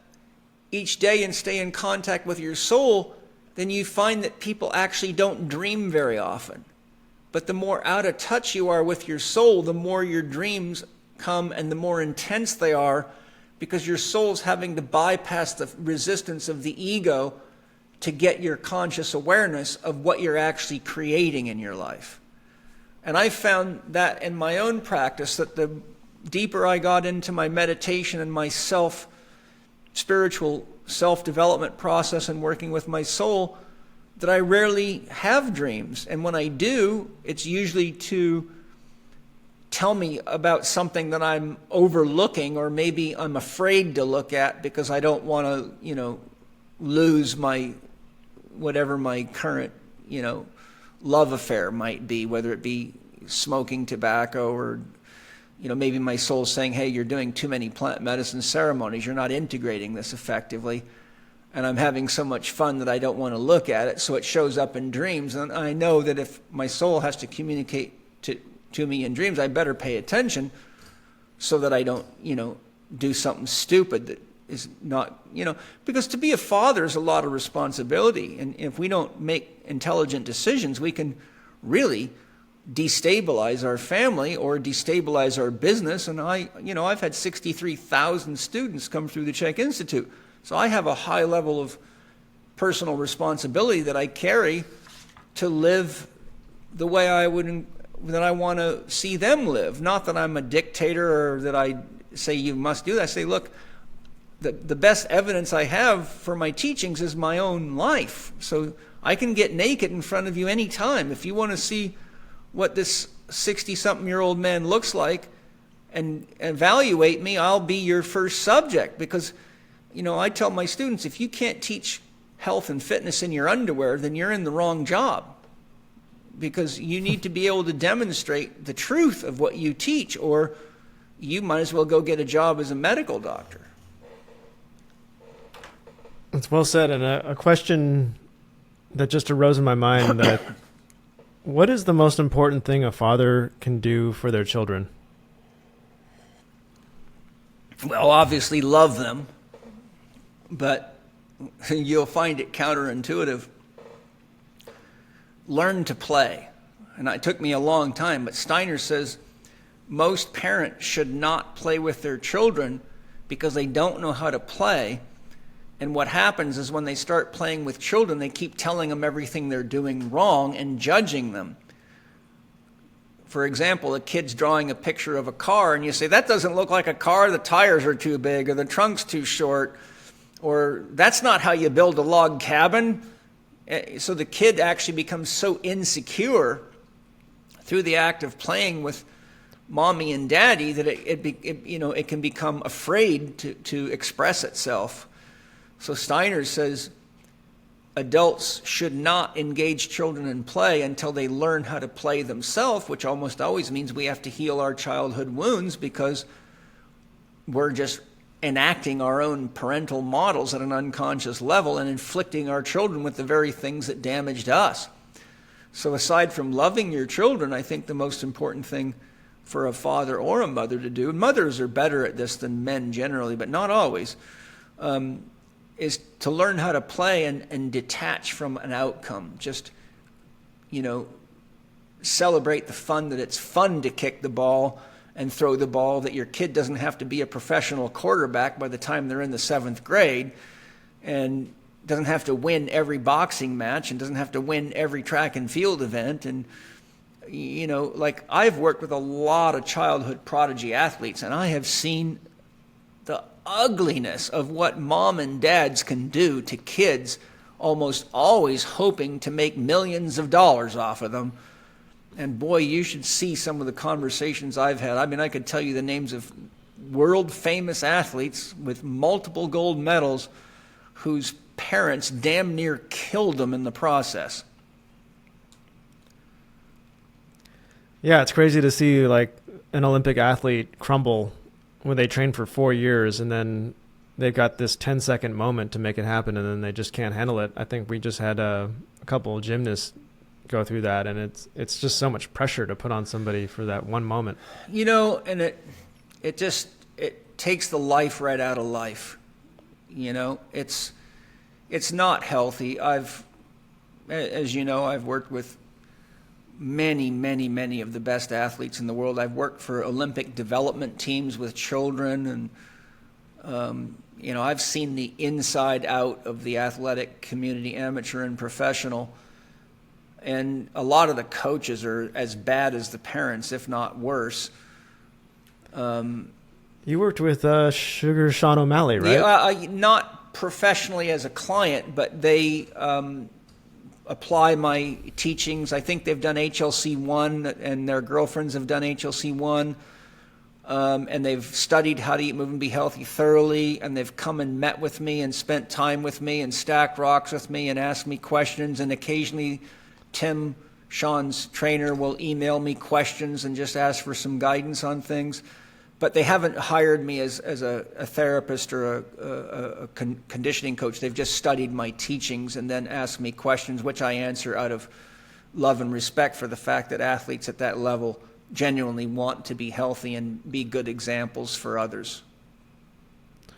That's awesome. Well, Paul, we've gone for over 3 hours here. The hours just flew by. Yeah, well, we knew from our last meeting that you and I have the ability to get lost in the love of dialogue and conversation and exploring what's meaningful in life. And, I just hope that it's meaningful for your listeners. The challenge I face is when I'm honest with people, they often get very upset at me. So I always tend to split a room in half. Those that hate me because they don't like dealing with what I'm saying, and those that love me because they're so happy to hear the truth out of somebody. And well, if everybody agrees with what you're saying, you're probably not saying anything that significant. Yeah, and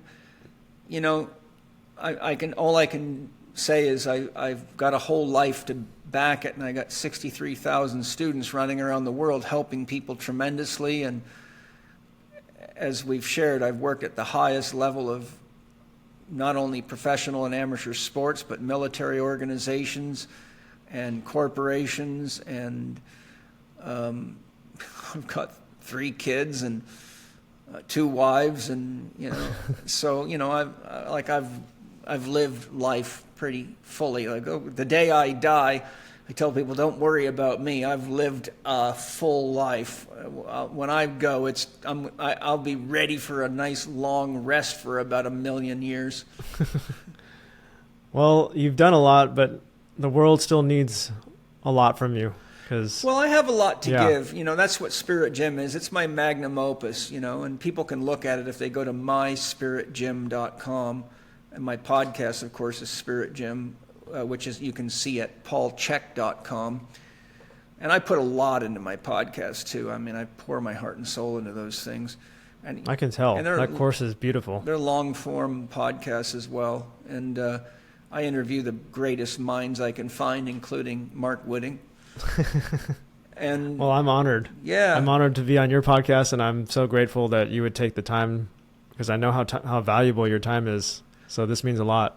Well, I really value you, and I think you and I are cut from the same cloth. I think we see the same issues that are facing humanity, and I think we've both chosen to follow our soul's path to give the best of us we can to the world. I mean, it's obvious that your soul and your heart is in your work. Anybody that's ever seen any after-school video would find that obvious. I know for me, instantly, I'm like, okay, whoever's behind this is a labor of love. This is not a factory production. This is somebody who cares about people. And I remember the first day, I think it was Mimi and Chase that turned me on to you when they said, well, I was talking to them about after school videos and sending them to, you got to check this out. And they go, we're friends with him. And I about shit myself. I'm like, you're kidding. I'd love to fucking meet that guy. I want to send him a copy of my book, How to Eat, Move, and Be Healthy, and so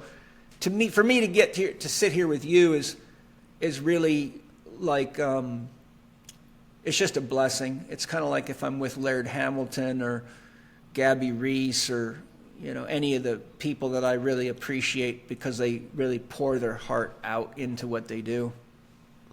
Wow, that means so much coming from you. Thank you so much. And yeah, Chase and Mimi are the best. They kind of inspired me to move down to San Diego in the first place. And so many other good things in my life came from that. I just had a podcast with them, got a random message from them saying, would you like to be on my podcast? Sure. And when I was on the video chat with them, they were so like happy and healthy and smart. I was like, I think I belong wherever these people are. They're amazing. They've been to a lot of my training programs for years now, and they've become part of my family, really, part of my soul. You know, I did their marriage ceremony for them a few months ago, and we've done some real deep work together. And I just, man, it's just such a joy to know that, like, when you talk to Mimi or Chase, you can look them right in the eyes and you get one person in front of you. Yeah. What you see is what you get, and it's just absolutely, and you know, Mimi is just, what a bombshell. I mean, there's God in a woman's body, and I saw your wife on your channel. I'm like, oh my God, there's the counterpart for Mimi. So the two of these together must just be a disaster for car accidents probably happening, because men are staring at these two women, not even remembering they're driving cars. But it was a bit of an issue when we went to Egypt with them. I bet. Know, we were getting mobbed. I don't doubt it. Yeah. Everybody wanted pictures with them. Yeah. So Chase and I were just kind of standing off to the side like, this is good. Yeah. Until it's not. Yeah, exactly. Well, that's what you're there for. Correct. Well, Paul, thank you so much. And one more thing I was going to say is, like, I feel like my discovery of myself and my quest for wisdom is like a spiral. You know, I keep kind of coming back to topics I covered before, but from a higher level. Yeah. And I feel like you are way up on that spiral, and you've gone so deep into these topics that I'm interested in. So I need to just keep spiraling up, and get to your level one day. Hang out in spirit, Jim, man. You get 40 years of hard work synthesized down into something you can work through at your own pace and ask questions. And, you know, I've put my heart and soul into my work, and I've got a strong work ethic. So I've studied more than most people could process in 5 lifetimes. And I got a library and the notebooks to prove it. And Mimi and Chase can tell you they've been in it. They've seen it. Yeah, but that course is going to live on forever. I hope so. Yeah, I love it. Well, lots of love, Paul, man. Thank you so much. I'm going to stop this transmission.